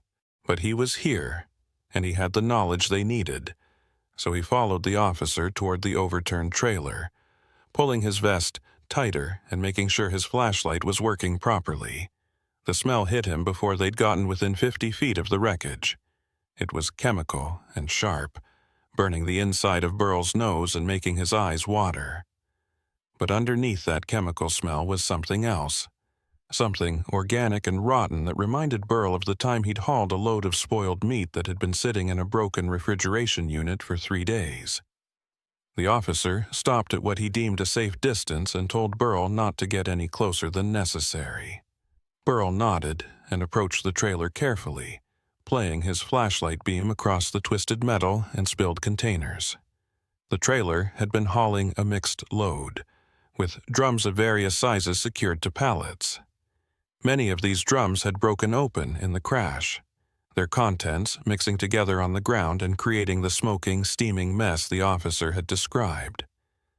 Burl counted at least 30 drums, maybe more, and tried to read the labels on the ones that were still intact. What he saw made him stop in his tracks.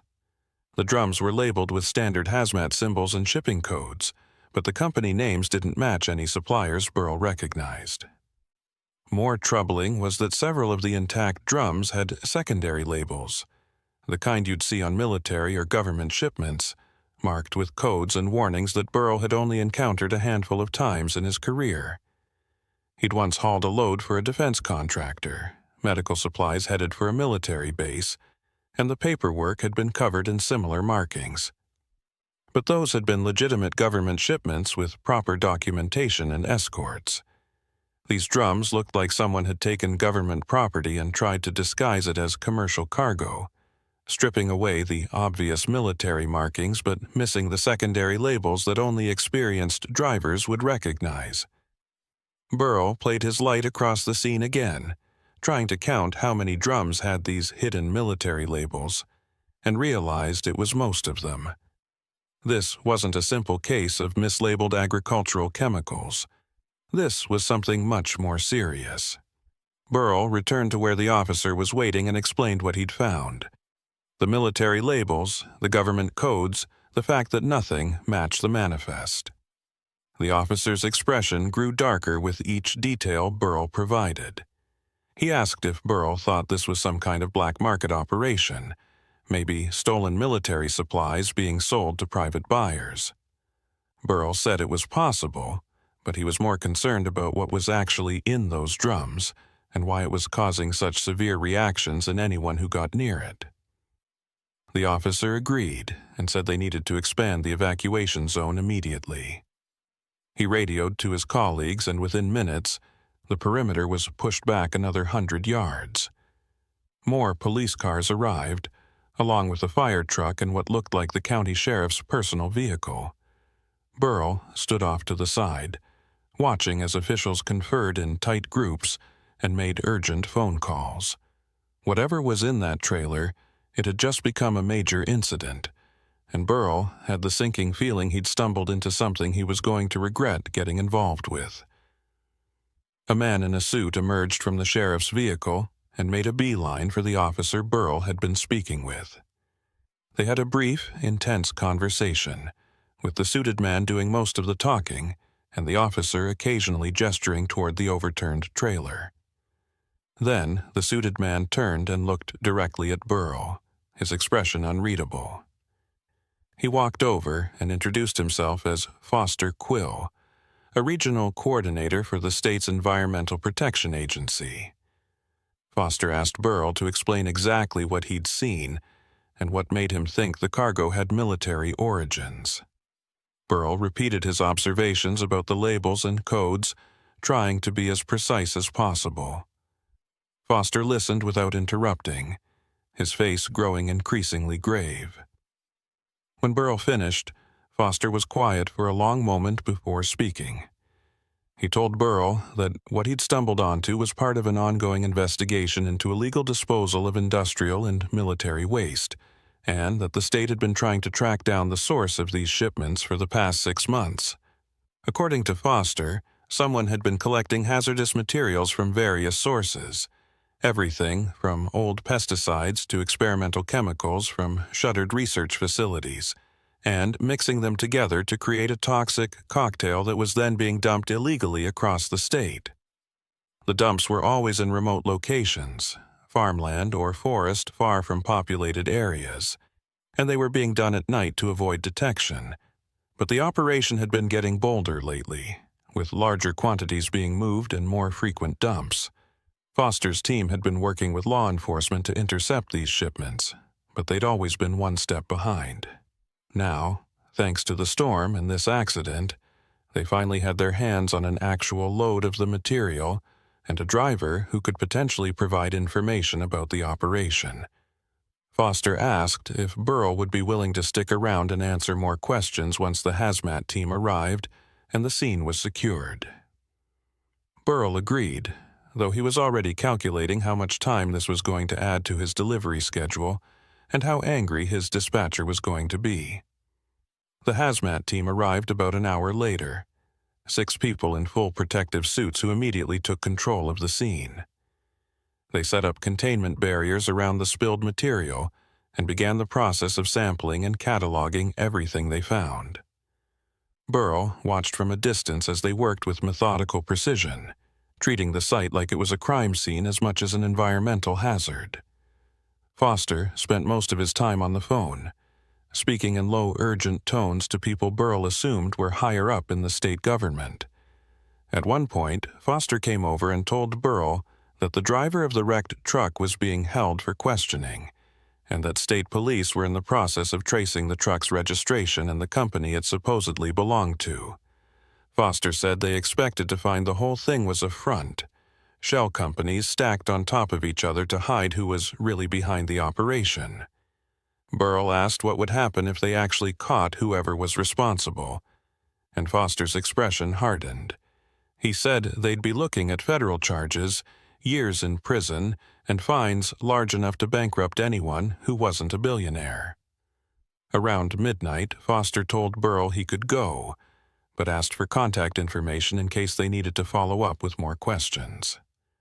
Burl provided his phone number and the name of his employer, then asked Foster what he should do if he saw something similar on the road in the future. Foster handed him a card with a phone number and said to call immediately. Don't try to investigate on his own, and definitely don't approach any suspicious cargo. Burl thanked him and walked back to his truck, eager to get back on the road and put some distance between himself and this whole mess. But as he climbed into his cab and started the engine, he couldn't shake the feeling that something about this situation didn't add up.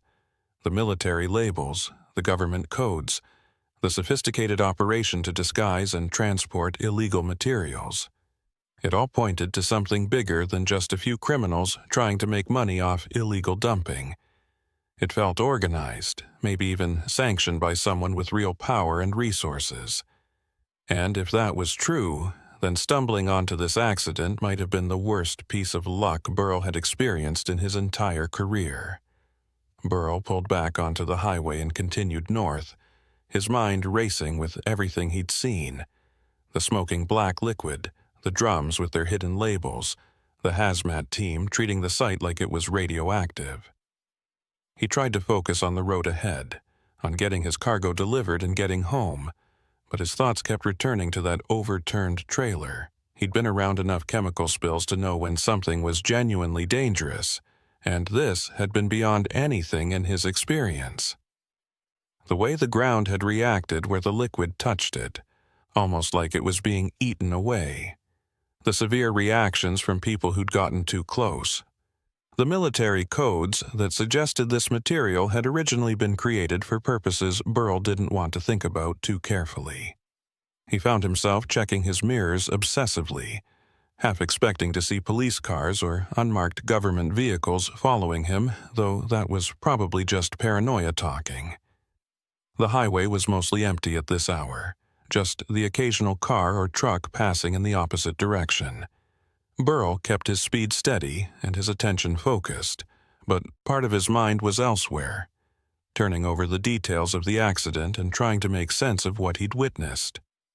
Foster had said this was part of an ongoing investigation, which meant the overturned trailer wasn't an isolated incident. Someone had been doing this for months, moving toxic materials across Arkansas and dumping them where no one would find them until it was too late. Burl wondered how much of this stuff was already out there, buried in farmland or hidden in forests, slowly leaking into groundwater and soil. He thought about the farmers who worked this land, the families who drank well water and grew their own food, completely unaware that they might be living on top of a chemical time bomb. The thought made him angry in a way that surprised him. Burl wasn't usually one for righteous indignation, but something about this situation felt particularly wrong.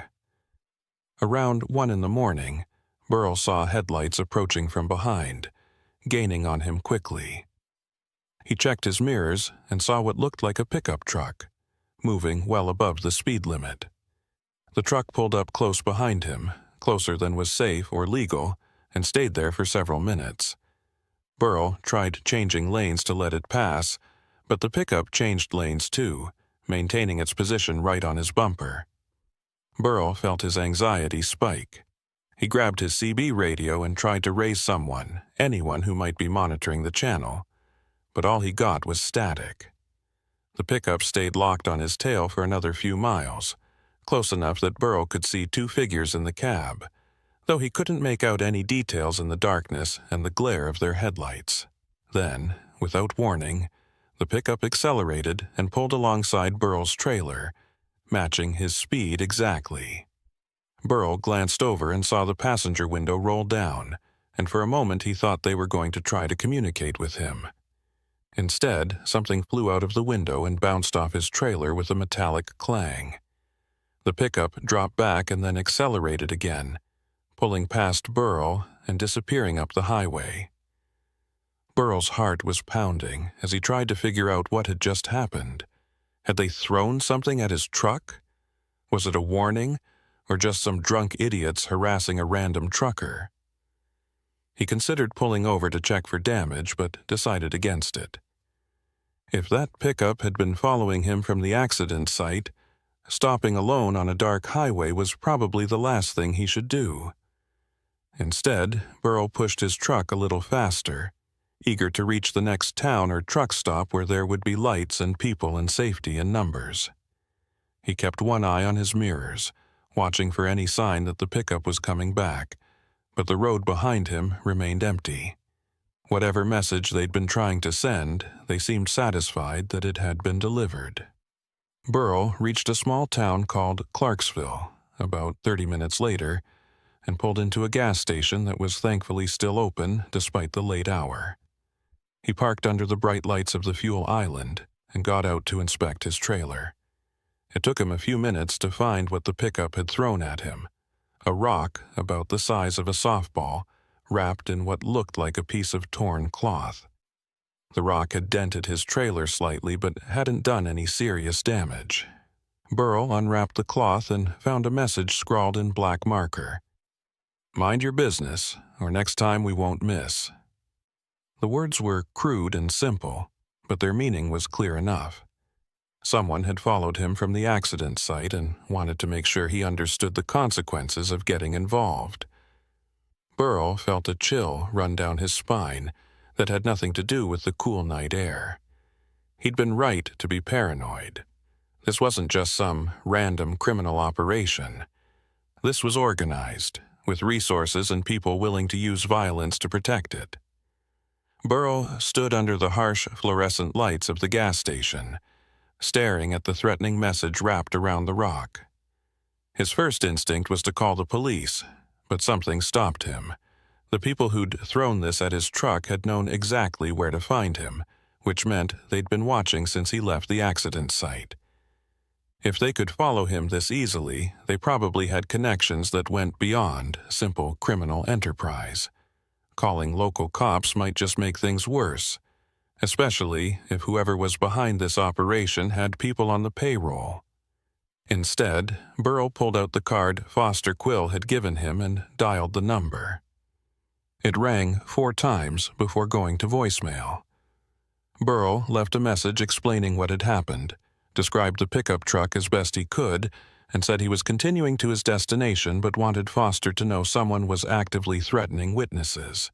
He hung up and looked around the gas station parking lot, suddenly aware of how exposed he was standing here under the lights. The gas station attendant was watching him through the window, a kid who couldn't have been more than 20 years old. Burrell walked inside and asked if the station had security cameras covering the parking lot. The kid nodded and said they had cameras on all the pumps and the main entrance. Burrell explained that someone had thrown something at his truck, and he wanted to know if the footage might have caught a pickup following him into the lot. The kid seemed uncertain about sharing security footage with a random customer, but Burrell's obvious distress and the professional demeanor he'd cultivated over years of dealing with difficult situations eventually won him over.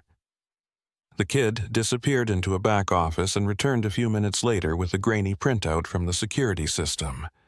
The image quality was poor, but it clearly showed a dark-colored pickup truck with mud-covered license plates pulling into the lot about 30 seconds after Burrell had arrived. The truck had circled through the lot once, as if the occupants were checking to make sure Burrell had gotten their message, then left without stopping. Burrell thanked the kid and asked if he could keep the printout. The attendant said sure, they could print as many copies as needed. Burrell folded the paper carefully and tucked it into his jacket pocket along with the threatening note. He bought coffee and a sandwich he had no appetite for, mostly just to have an excuse to stay inside the well-lit station a little longer. While he ate, he tried to think through his options logically. He could abandon his current load and head straight home, but that would mean explaining to his dispatcher why he'd failed to complete a delivery, and it probably wouldn't stop whoever was threatening him from finding him again. He could go to the police despite his reservations, but without more evidence than a rock and a note. He wasn't sure they'd take the threat seriously enough to provide any real protection.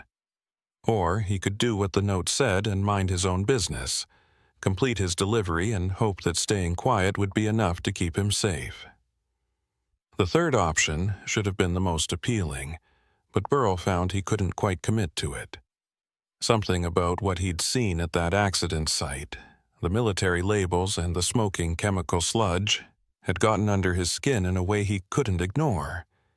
He kept thinking about Foster's comment regarding illegal dumping sites scattered across the state, toxic materials being buried where families lived and worked. Burrell had a daughter who was about to graduate college, planning to move back to Arkansas to start her teaching career. The thought of her living somewhere that might be contaminated by whatever was in those drums made his decision easier.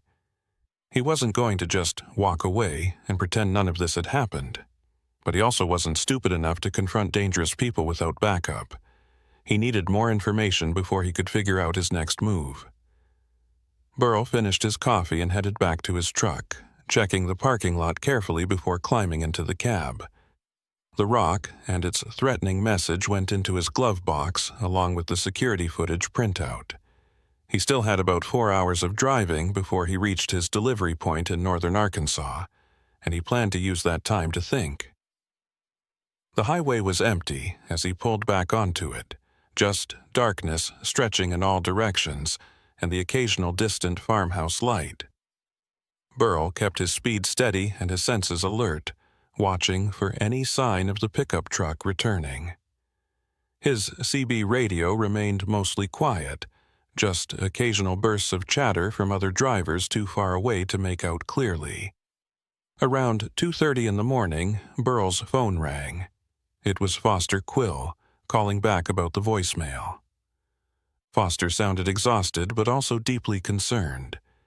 He asked if Burl was somewhere safe, and Burl explained he was back on the highway, heading to complete his delivery.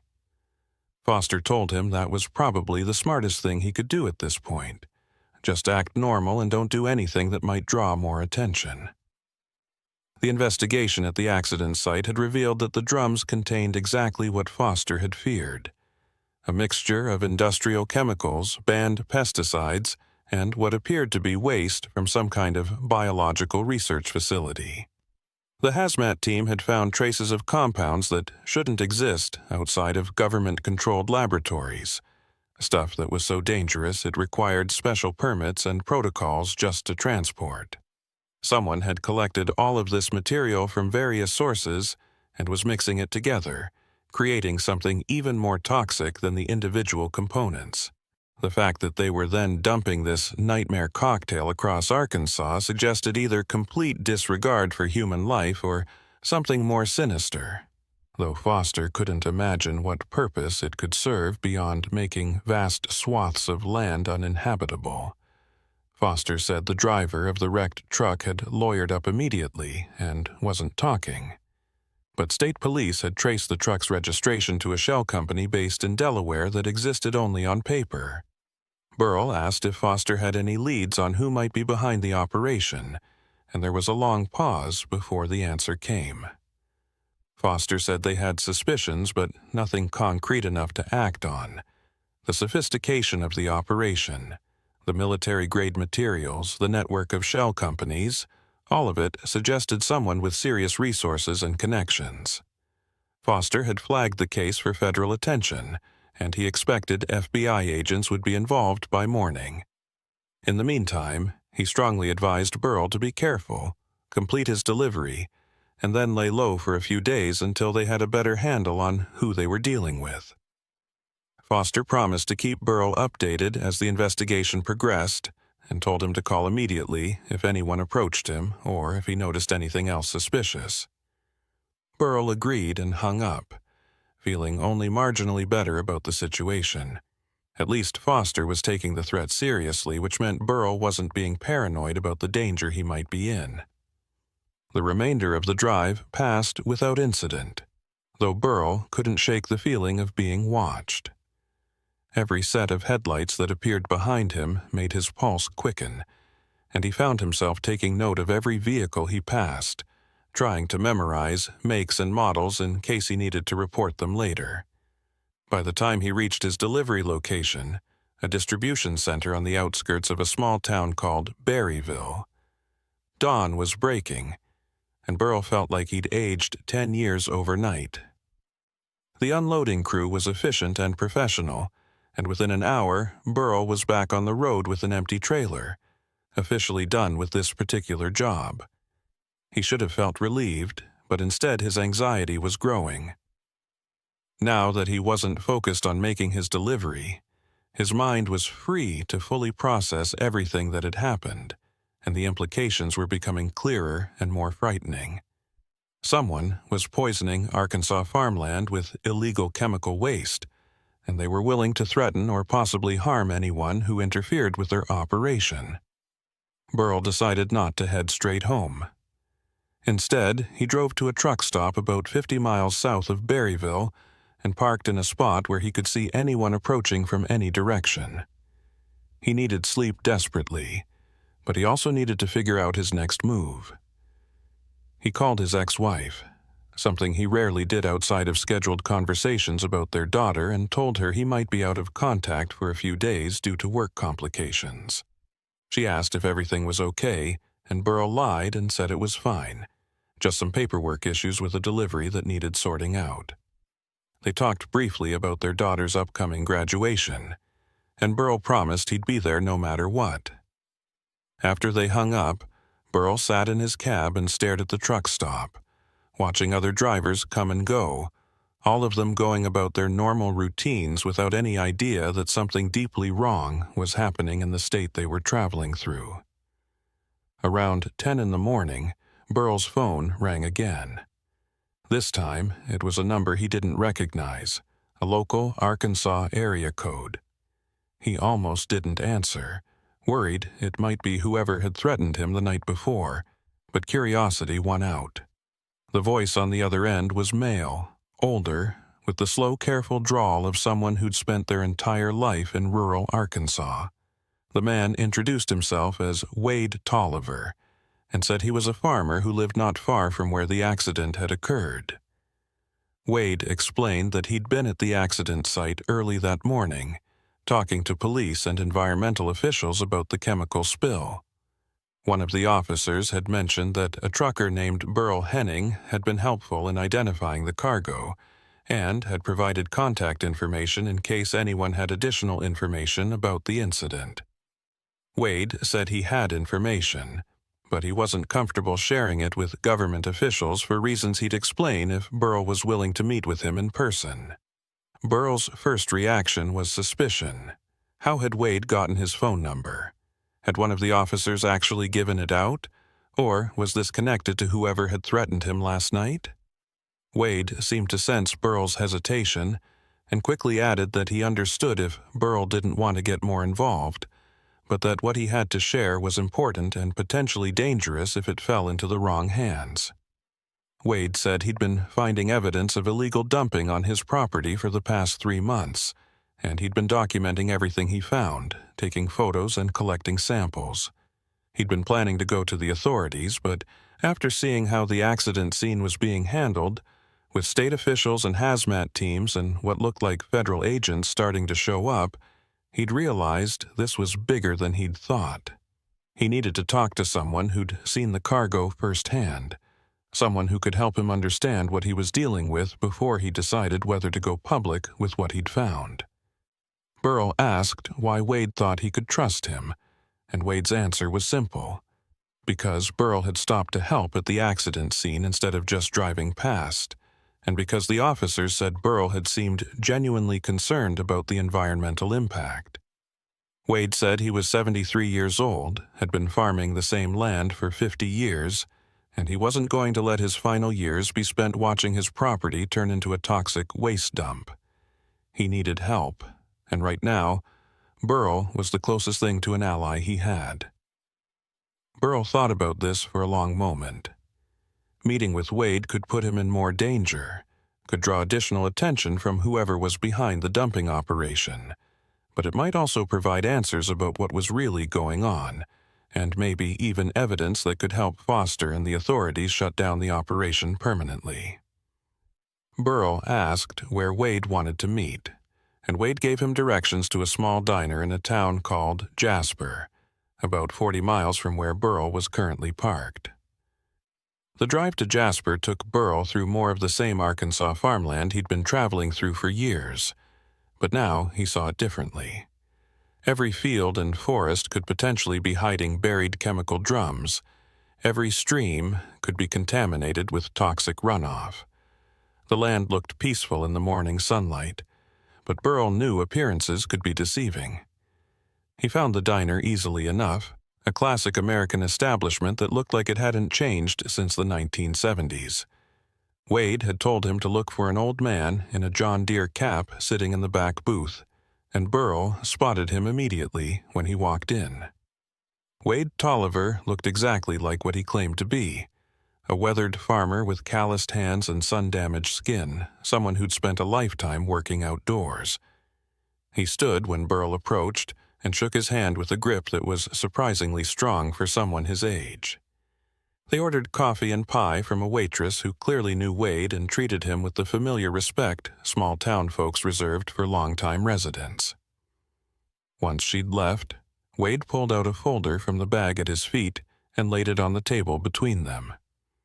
Inside were dozens of photographs showing disturbed soil, patches of dead vegetation, and what looked like partially buried metal drums. Wade explained that he'd first noticed something wrong about 3 months ago when a section of his cornfield had failed to produce any crop at all.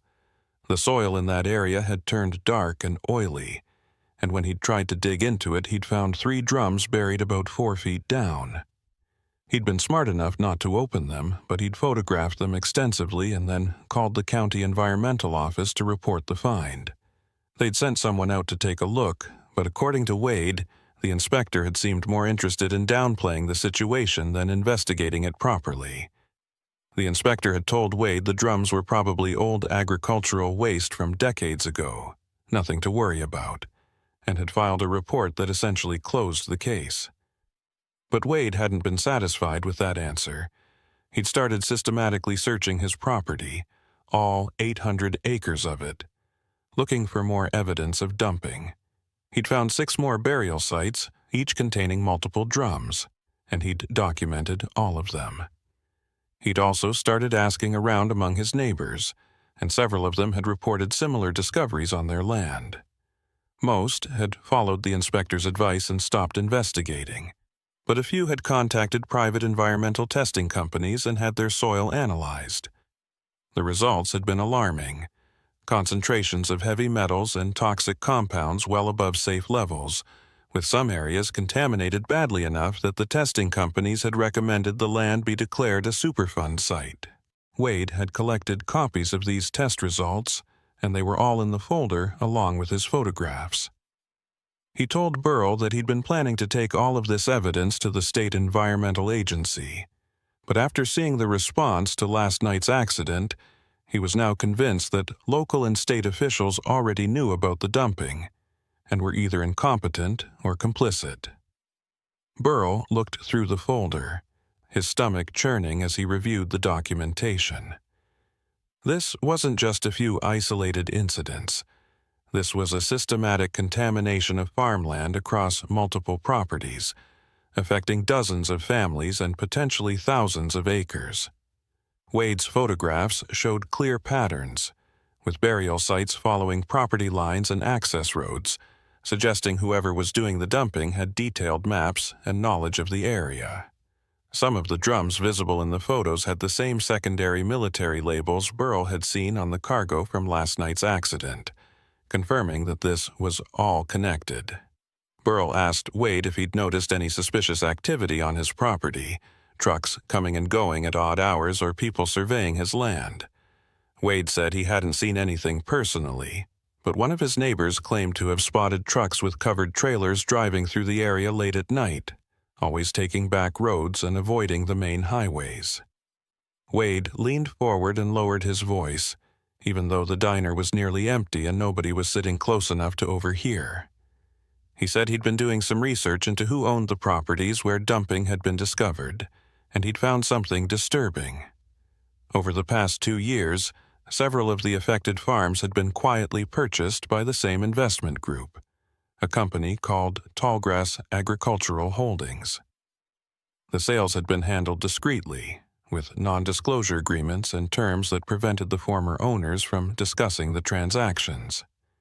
Wade had managed to track down one of these former owners, a man who'd farmed his whole life before suddenly selling his land and moving to Florida. The man had been reluctant to talk, but Wade had eventually convinced him to share at least some of what had happened. According to this former farmer, Tallgrass had approached him with an offer to buy his property at well above market value, but only if he agreed to leave immediately and never return. When he'd asked why they were willing to pay so much, they'd told him the land had been contaminated by industrial dumping and was essentially worthless for agricultural purposes. They were buying it as part of a cleanup effort, they claimed, but they needed all the former owners gone so they could work without interference. Burl asked if Wade thought Tallgrass was behind the dumping, using contamination as an excuse to buy up farmland cheaply and then resell it for development or other purposes. Wade said that's exactly what he thought, and he believed the dumping was deliberate, a way to force farmers off their land without having to pay fair prices. Once they'd contaminated an area badly enough, they could buy it for pennies on the dollar, then either sit on it until the contamination naturally degraded or use their connections to get the land reclassified as non-agricultural so it could be developed. Wade said he'd found records of Tallgrass acquiring more than 15,000 acres across central Arkansas over the past 2 years, and every single one of those properties had been purchased under similar circumstances. If his theory was correct, this wasn't just illegal dumping. This was a coordinated land grab, using environmental terrorism to drive farmers into financial ruin so they'd be forced to sell. Burl sat back in the booth, trying to process what Wade was telling him. If this was true, it explained the military-grade chemicals and the sophisticated operation. Whoever was behind Tallgrass had resources and connections that went far beyond typical criminals. They were willing to poison vast stretches of land and threaten anyone who got in their way, all in pursuit of profit. Burl asked Wade what he planned to do with all this evidence, and Wade's answer was simple. He wanted to go to the FBI directly, bypass local and state officials entirely, and hope that federal agents would take the situation seriously enough to investigate. But he needed someone who could corroborate the cargo details from last night's accident, someone who'd seen firsthand what was being transported. That's where Burl came in. Wade wanted him to come with him to the nearest FBI field office, scheduled to open in 2 hours, and present everything they had together. Burl's first instinct was to refuse. He'd already been threatened once, and involving himself further could put him in serious danger. But looking at the evidence in Wade's folder, thinking about all the families living on contaminated land without knowing it, he found he couldn't walk away.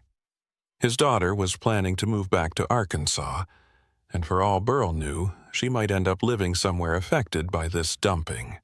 He'd spent 17 years driving trucks across this state, eating in its diners, and sleeping in its truck stops. Building a career on the roads that connected its communities, he owed something to the place that had given him a livelihood, even if paying that debt meant putting himself at risk. Burl told Wade he'd do it. They'd go to the FBI together and present everything they had, and hope it was enough to start a real investigation.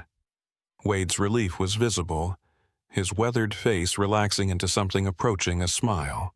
He said he'd been prepared to go alone if necessary, but having Burl's testimony about the cargo would make their case much stronger. They spent the next hour going through all of Wade's evidence, organizing it in a way that would make sense to federal investigators. Wade had been thorough, documenting dates and locations and connecting everything to public records about property sales and corporate filings. Between his evidence and Burl's first-hand account of the accident scene, they had the foundation for a compelling case that something seriously criminal was happening in Arkansas. Around 11:30, they paid for their coffee and pie and headed out to the parking lot. Wade's truck was an old Ford that had clearly seen better days, but it started reliably enough. They agreed that Wade would follow Burl to the FBI field office in Little Rock, a drive that would take about 2 hours. Burl climbed into his truck and pulled out of the diner parking lot, checking his mirrors to make sure Wade was behind him. The drive back south felt longer than it should have, every mile filled with anticipation and worry about what would happen once they reached the FBI. About 40 minutes into the drive, Burl noticed a vehicle that had been maintaining the same distance behind Wade's truck for the past several miles. It was a dark sedan, possibly the same color as the pickup from last night, though Burl couldn't be certain from this distance. He tried to get a better look using his mirrors, but the sedan hung back just far enough to make identification difficult. Burl grabbed his CB radio and tried to raise Wade, but got no response. He'd given Wade his cell number at the diner, so Burl called him instead. Wade answered on the third ring, and Burl asked if he'd noticed the sedan following them. Wade checked his mirror and confirmed he could see it, then asked if Burl thought they were being followed.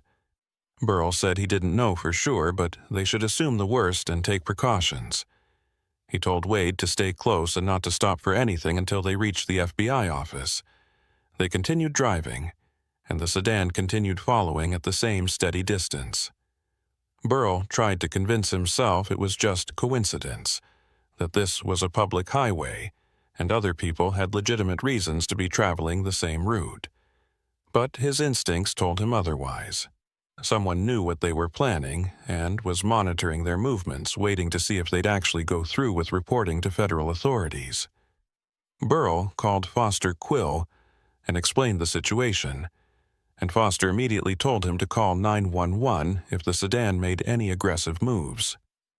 Foster said he'd alert the FBI field office that they were coming and what they were bringing with them, so agents would be ready to take their statements as soon as they arrived. Foster also said he'd send a message to state police asking them to be on alert for any vehicles matching the sedan's description. Burl thanked him and hung up, then focused on driving as carefully as possible. The last thing they needed was to get into an accident before they could deliver their evidence. The sedan stayed with them for another hour, never getting closer but never falling behind enough to lose visual contact. As they approached Little Rock, traffic began to increase and Burl started to hope they'd lose the sedan in the urban congestion. But whoever was driving seemed to be an expert at surveillance, maintaining their tail even as other vehicles moved between them. Burl could feel his heart pounding as they exited the highway and began navigating city streets toward the FBI field office. According to his GPS, they were less than 5 minutes away when the sedan suddenly accelerated, pulling alongside Wade's truck in the lane next to him. Burl watched in horror as the sedan's passenger window rolled down and something was thrown toward Wade's vehicle. There was a flash of fire and smoke, and Wade's truck swerved violently before crashing into a parked car on the side of the street. Burl slammed on his brakes and pulled over immediately, his truck screeching to a halt about 50 feet past where Wade's vehicle had crashed.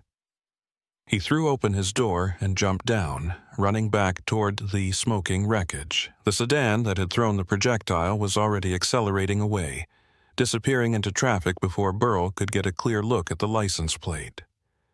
Other drivers were stopping as well, some pulling out phones to call 911, others just staring in shock at the scene. Burl reached Wade's truck and found the driver's side door crumpled from impact with the parked car. The window had been blown out by whatever had been thrown at it, and smoke was billowing from the interior.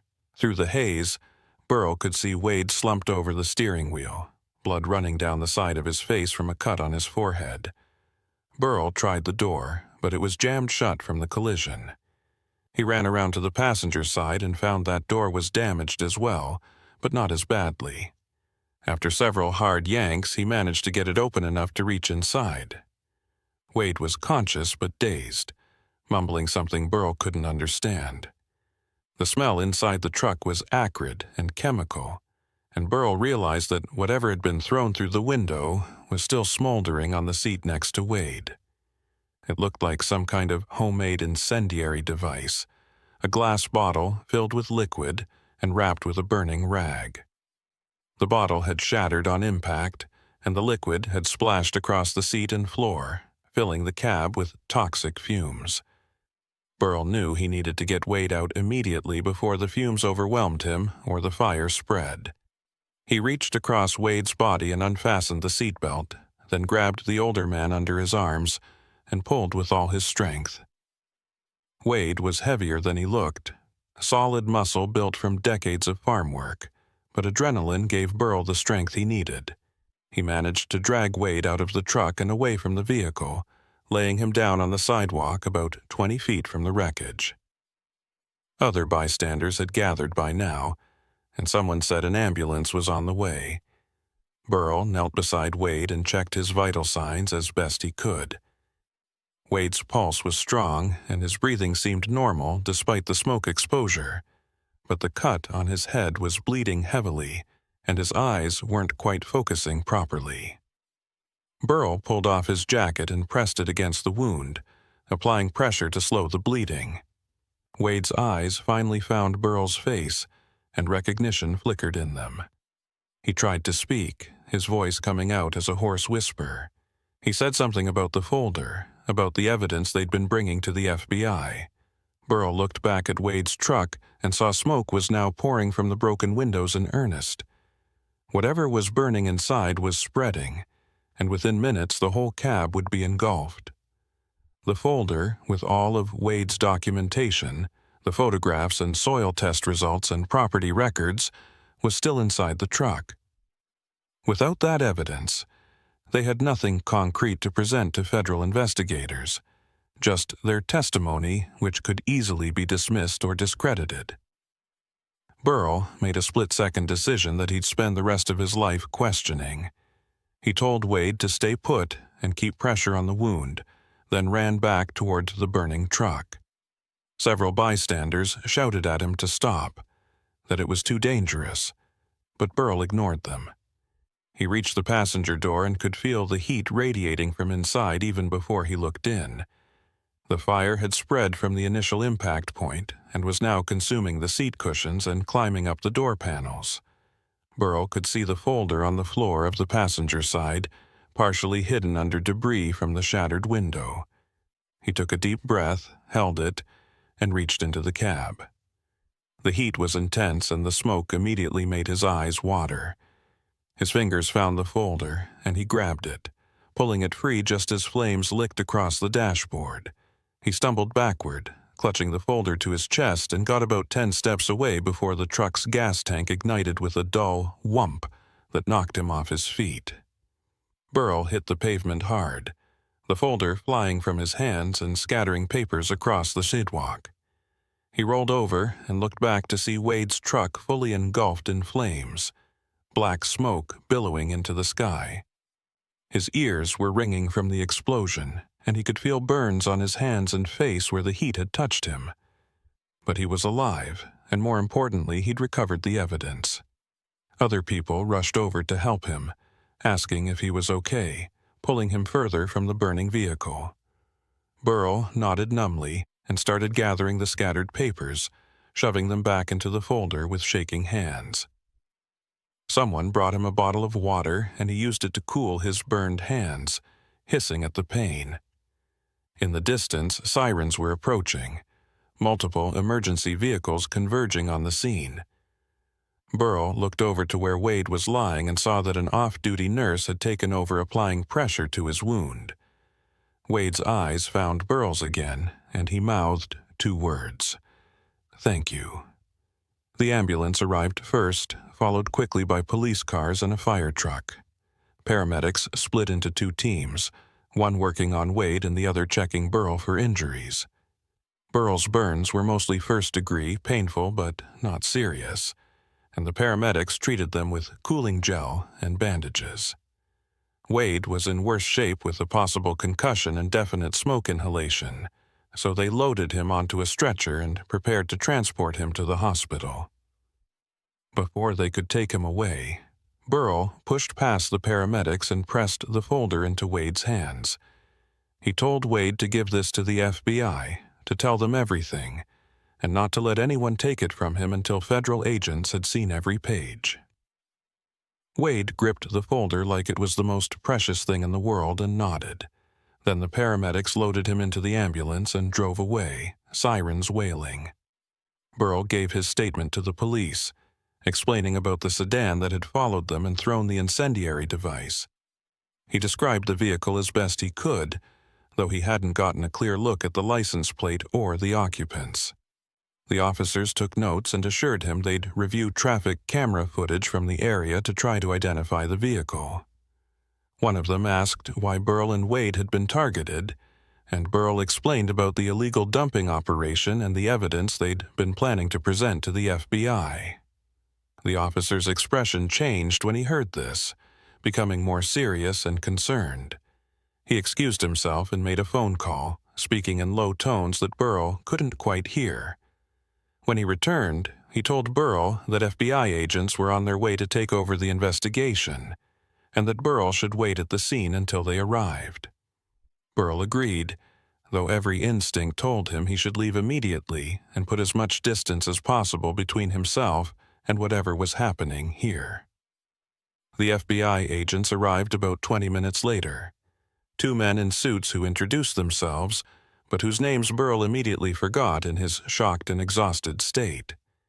They took Burl to one of their vehicles and interviewed him extensively, asking detailed questions about everything that had happened since he'd stopped at the accident scene the previous night.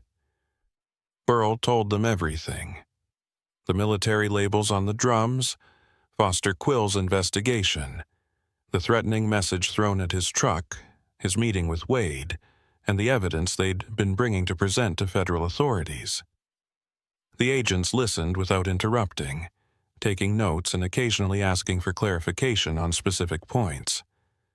When Burl finished, there was a long pause before one of the agents told him something that made his blood run cold.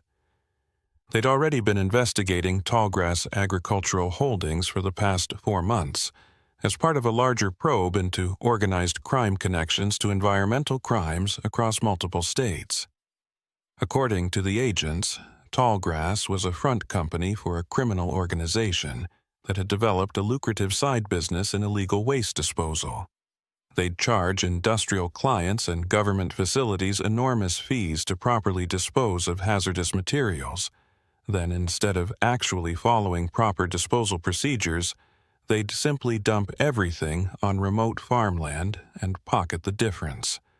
The land contamination was a bonus from their perspective, because it allowed them to buy up the properties at reduced prices and either resell them for development or use them as future dumping sites.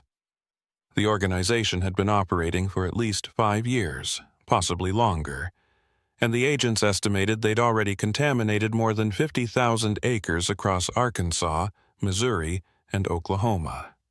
The profits from the scheme were in the hundreds of millions of dollars, which explained why they were willing to use violence to protect their operation.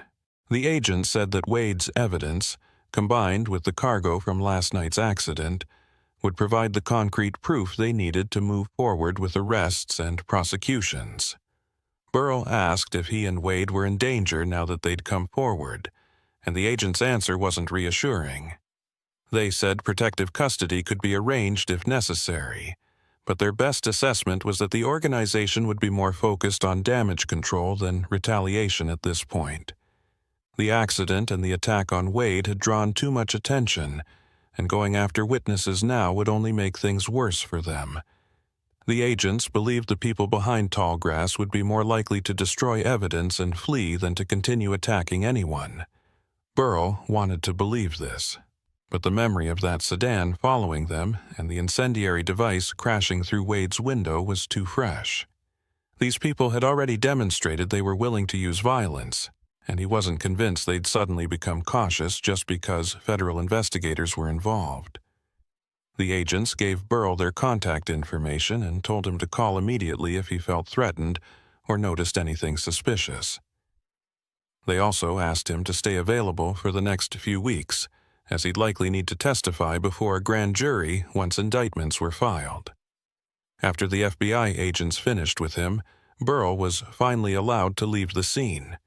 His truck had been towed to a nearby impound lot to preserve it as evidence, since the rock and threatening note in his glove box were now relevant to a federal investigation. The agents arranged for a rental car so Burl could get home, and one of them drove him to pick it up.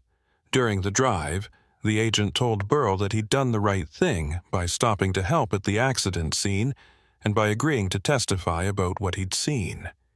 The agent said most people would have just driven past and minded their own business, and because of that, a massive criminal operation would have continued poisoning communities for years to come. Burl didn't feel like a hero. He felt exhausted and scared and deeply uncertain about whether he'd made the right choices. But he thanked the agent anyway and collected his rental car, a compact sedan that felt strange after years of driving an 18-wheeler. The drive back to his apartment took about 3 hours, and Burl spent most of that time replaying everything that had happened over the past day and a half.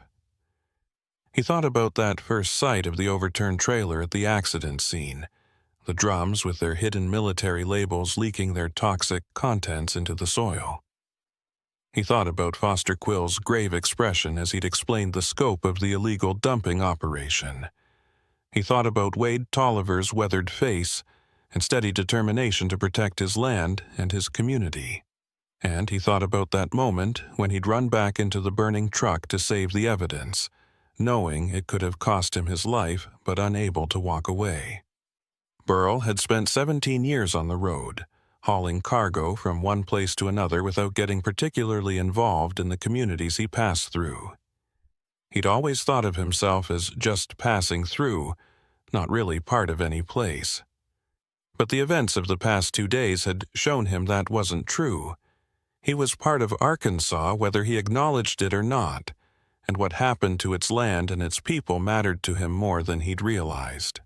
When Burl finally reached his apartment, it was early evening and the sun was setting in streaks of orange and red across the western sky. He parked the rental car and sat for a moment, staring at the building where he'd lived for the past 8 years. It was a modest place, nothing special, but it was home in a way that his truck cab had never quite been.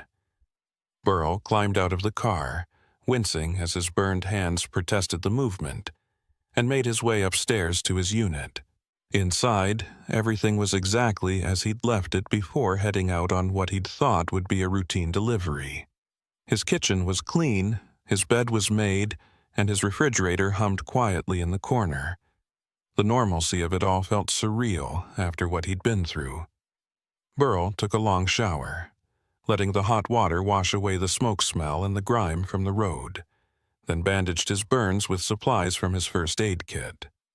He tried to eat something but found he had no appetite, so he settled for coffee and sat on his couch, staring at the wall and trying to process his thoughts. Around 8 o'clock, his phone rang. It was Foster Quill, calling to check on him. Foster had heard about the attack on Wade's truck and wanted to make sure Burl was okay. Burl assured him he was fine, just shaken up and dealing with some minor burns. Foster said the FBI had already contacted him and requested copies of all his documentation from the accident scene investigation. He'd spent the afternoon at his office, compiling everything he had and preparing it for federal agents. Foster said he'd also heard from the hospital where Wade was being treated, and the prognosis was good. Wade had a concussion and would need to stay overnight for observation, but he was expected to make a full recovery. The folder with all his evidence had been delivered to the FBI field office, and agents were already analyzing the contents and preparing search warrants for properties owned by Tallgrass Agricultural Holdings.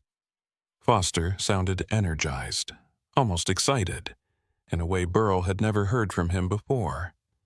This case was going to be the biggest environmental crime prosecution in Arkansas history, and Foster had been instrumental in bringing it to light. Burl congratulated Foster and they talked for a few more minutes about what would happen next in the investigation.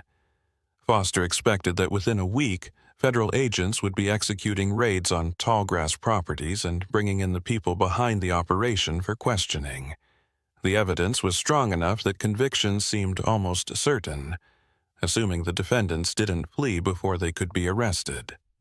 Foster also mentioned that he'd been contacted by several journalists who'd gotten wind of the story and wanted to interview everyone involved. Burl immediately said he wasn't interested in talking to the media, and Foster seemed to understand. He said the attention would die down eventually, and in the meantime, Burl should focus on taking care of himself and recovering from the trauma of what he'd experienced. They agreed to stay in touch as the investigation progressed, and Foster promised to keep Burl updated on any major developments. After they hung up, Burl felt slightly better knowing that things were moving forward and that Wade's evidence was in the hands of people who could actually do something with it. Over the following week, Burl tried to return to some semblance of normalcy. His dispatcher had been understanding about the delays and complications with his last delivery, especially after Burl explained that he'd been involved in a federal investigation. The company was actually pleased to have one of their drivers helping law enforcement, seeing it as good publicity. Burl was offered several new hauling assignments, but he turned them all down, telling his dispatcher he needed a few weeks off to deal with stress and recover from his injuries. The truth was that Burl wasn't sure he wanted to go back on the road at all. Something had changed in him during those hours at the accident scene and in Wade's burning truck. He'd spent nearly 2 decades as an observer, passing through places without really seeing them, and now he couldn't unsee what he'd witnessed. Every time he thought about getting back in a truck cab and driving through Arkansas farmland, he imagined all the buried drums leaking their toxic contents into the soil, all the families living on contaminated land without knowing the danger they were in. Burl started following news coverage of the investigation obsessively, reading every article and watching every report he could find. The story had grown bigger than he'd expected, with national media picking it up and state officials scrambling to respond to revelations about the scope of the contamination. Foster Quill became something of a local hero, doing interviews where he explained the environmental impact and the work his team had done to identify the problem. Wade Tolliver was also featured in several articles, portrayed as a determined farmer who'd refused to let criminals destroy his land. Burl's name was mentioned occasionally as the truck driver who'd first identified the suspicious cargo, but he'd successfully avoided any interview requests. He preferred to remain in the background, watching events unfold without being at the center of them. The FBI made their first arrests about 10 days after the incident, taking 6 people into custody in coordinated raids across 3 states. More arrests were expected as the investigation continued to uncover the full extent of the criminal network. About 2 weeks after everything had happened, Burl received a visitor at his apartment. It was Wade Tolliver, looking remarkably healthy considering what he'd been through. The cut on his forehead had healed into a thin scar that would probably fade with time, and his eyes were clear and focused. Wade said he'd been released from the hospital after 2 days and had spent the time since then working with federal investigators and environmental cleanup crews who were beginning the process of identifying and securing all the contaminated sites on his property.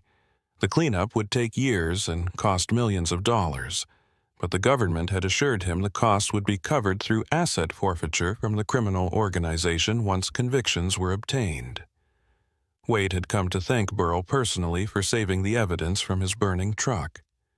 He said the FBI had told him that without that documentation, building their case would have been much more difficult and taken considerably longer.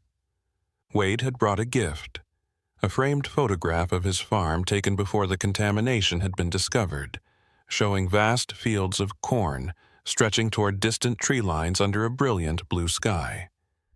Burl accepted the photograph and invited Wade in for coffee. They sat in Burl's small living room and talked for over an hour, sharing their thoughts about what they'd been through and what it meant.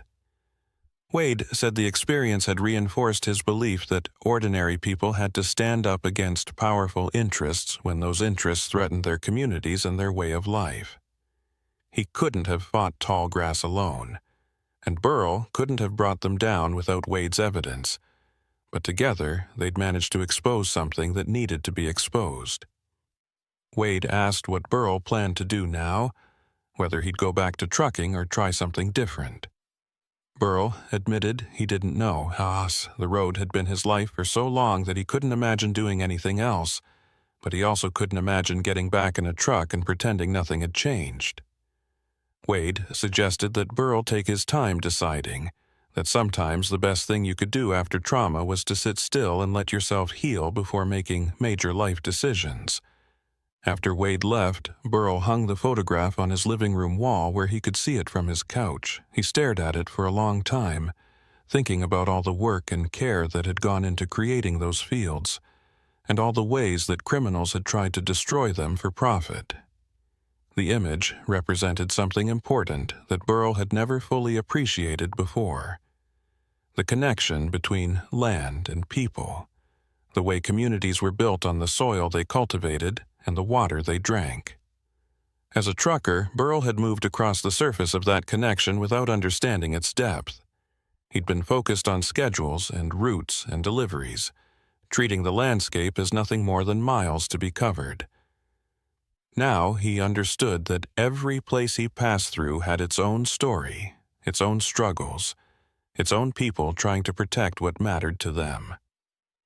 He couldn't drive through Arkansas anymore without thinking about the buried drums and the families at risk, and he suspected that awareness would follow him wherever he went. 3 weeks after the incident, Burl received a call from one of the FBI agents who'd interviewed him. The agent said they'd tracked down the sedan that had attacked Wade's truck and identified the 2 men who'd thrown the incendiary device. Both were low-level operatives working for Tallgrass, and both had agreed to cooperate with investigators in exchange for reduced sentences. Their testimony had led to additional arrests higher up in the organization, including several people who'd been directly involved in planning and executing the illegal dumping operations.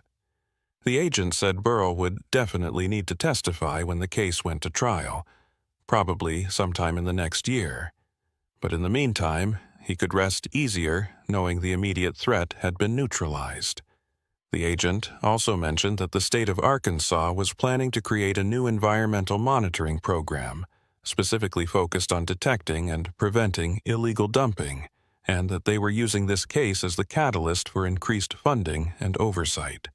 What Burl and Wade had done would have lasting positive effects on the state's environmental protection efforts. Burl thanked the agent and hung up, feeling a complex mixture of emotions. Relief that the people who'd threatened him were in custody, satisfaction that the investigation was producing real results, but also a lingering unease about how close he'd come to being seriously hurt or killed. He thought about that moment when the incendiary device had crashed through Wade's window, how different things could have been if they'd been traveling just a little faster or slower, if the timing had been off by even a few seconds. Burl had been lucky, but luck wasn't something you could count on indefinitely. He'd put himself in danger for the right reasons, and things had worked out. But he knew he couldn't make a habit of it. He wasn't a law enforcement officer or an environmental investigator. He was a truck driver who'd happened to be in the wrong place at the wrong time, or maybe the right place at the right time, depending on how you looked at it. A month after everything had happened, Burl finally made his decision about returning to work. He called his dispatcher and said he was ready to take on new assignments, but with some conditions. He wanted to stay on regional routes within Arkansas and neighboring states, no more long-haul trips that kept him away for weeks at a time. He wanted to be closer to home, closer to the places and people he'd helped protect. The dispatcher agreed to the new arrangement, and within a few days Burl was back behind the wheel, hauling cargo on routes he'd traveled hundreds of times before. But everything looked different now. Every farm he passed made him wonder about its soil and water quality. Every small town made him think about the families living there and what threats they might be facing without knowing it. Burl found himself paying attention to details he'd never noticed before. Environmental monitoring equipment at industrial sites, trucks with hazmat placards, official vehicles from state and federal agencies. He'd developed an awareness he couldn't turn off, a heightened sensitivity to the ways humans interacted with and impacted the land around them. Burl stayed in touch with both Foster Quill and Wade Tolliver's over the months that followed, exchanging occasional calls and messages about the progress of the investigation and cleanup efforts.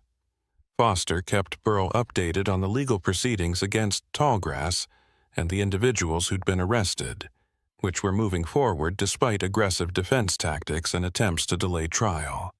Wade sent regular updates about the remediation work on his farm, which had become something of a model project for how to properly clean up large-scale chemical contamination. Environmental groups had taken an interest in Wade's case, and he'd become an advocate for stronger regulations and oversight of waste disposal practices. Both Foster and Wade credited Burl with being the catalyst that brought everything to light, though Burl consistently downplayed his role. He'd just stopped to help at an accident scene, he'd tell them. Anyone would have done the same, but Burl knew that wasn't true. Most drivers would have kept going, not wanting to get involved, not wanting to risk delays or complications with their deliveries. Burl had made different choices, and those choices had mattered in ways he was still discovering. He'd learned that being a witness to something wrong carried responsibilities, that knowing about injustice created an obligation to act even when acting was dangerous or inconvenient. These weren't lessons he'd expected to learn from his years on the road, but they were lessons that had changed him fundamentally. He wasn't the same person who'd pulled over at that accident scene 4 weeks ago. That Burl had been focused narrowly on his own concerns, his own schedule, his own small corner of the world. This Burl understood that his corner was connected to everyone else's, that the road he traveled on linked him to communities and struggles he'd been ignoring for too long. 6 months after the initial incident, the trial began for the first group of defendants connected to the tallgrass dumping operation. Burl testified on the second day, spending 3 hours on the witness stand describing what he'd seen at the accident scene and the events that had followed. The defense attorneys tried to shake his testimony, suggesting he'd misread labels or misunderstood what he was seeing, but Burl's 17 years of experience handling cargo made him a credible witness. The jury seemed to pay close attention to his account, particularly when he described the military markings on the drums and the toxic smoke that had forced emergency responders to evacuate. Wade testified after Burl, presenting his documentation of the buried drums and the systematic contamination of his property. Foster Quill testified about his investigation and the scope of environmental damage across the region. Together, their testimony painted a damning picture of a criminal enterprise that had operated with impunity for years, poisoning land and threatening lives in pursuit of profit. The verdicts came back 3 weeks later. Guilty on all counts for all defendants. The judge handed down sentences ranging from 15 to 30 years in federal prison, along with millions of dollars in fines and restitution orders. More trials were scheduled for additional defendants as the investigation continued to expand, but this first conviction was seen as a major victory for environmental justice in Arkansas. News coverage was extensive, with editorials praising the ordinary citizens who'd stood up against powerful criminal interests. Burl received calls from journalists wanting to interview him about the experience, but he declined all of them. He'd said what needed to be said in court, and he had no interest in becoming a public figure. He just wanted to go back to his truck and his routes, to the familiar rhythm of the road and the quiet solitude of the cab. But the road had changed for Burl, or rather his perception of it had changed. He couldn't drive through Arkansas anymore without seeing it as something more than just terrain to cross. Every field and forest had stories, every community had struggles, and Burl was part of all of it whether he'd acknowledged it before or not. He'd learned that you couldn't truly pass through a place without being affected by it and affecting it in turn. The connections were always there, invisible but real, linking him to people he'd never meet and consequences he'd never fully understand. That knowledge was both humbling and empowering, a reminder that individual choices mattered even when they seemed insignificant. On a clear evening, about 8 months after everything had started, Burl was driving through familiar Arkansas farmland on his way home from a delivery. The sun was setting, painting the sky in shades of gold and crimson, and the fields stretched away on both sides of the highway in patterns of dark soil and green growth. Burl slowed his truck and pulled onto the shoulder, getting out to stretch his legs and take in the view. The air smelled of earth and growing things, that particular scent of rural Arkansas that he'd experienced 1,000 times without really noticing. Now he noticed everything: the texture of the soil, the health of the crops, the quality of the water in the irrigation ditches. He thought about Wade Tolliver working to restore his contaminated land, and Foster Quill continuing his environmental monitoring, and all the families who could sleep a little easier knowing that one source of poison had been eliminated from their world. Burl climbed back into his truck and continued toward home, watching the sunset fade into twilight. He had a delivery scheduled for tomorrow, Another routine haul across familiar territory, and he was ready for it. The fear that had haunted him in the weeks after the incident had mostly faded, replaced by a cautious confidence that he'd done the right thing and survived to tell about it. He knew he'd been lucky, that things could have ended very differently, but he also knew that luck favored those who acted when action was needed. Burl had acted, and in doing so, he'd learned something essential about himself and the world he moved through. The road wasn't just a means of getting from one place to another.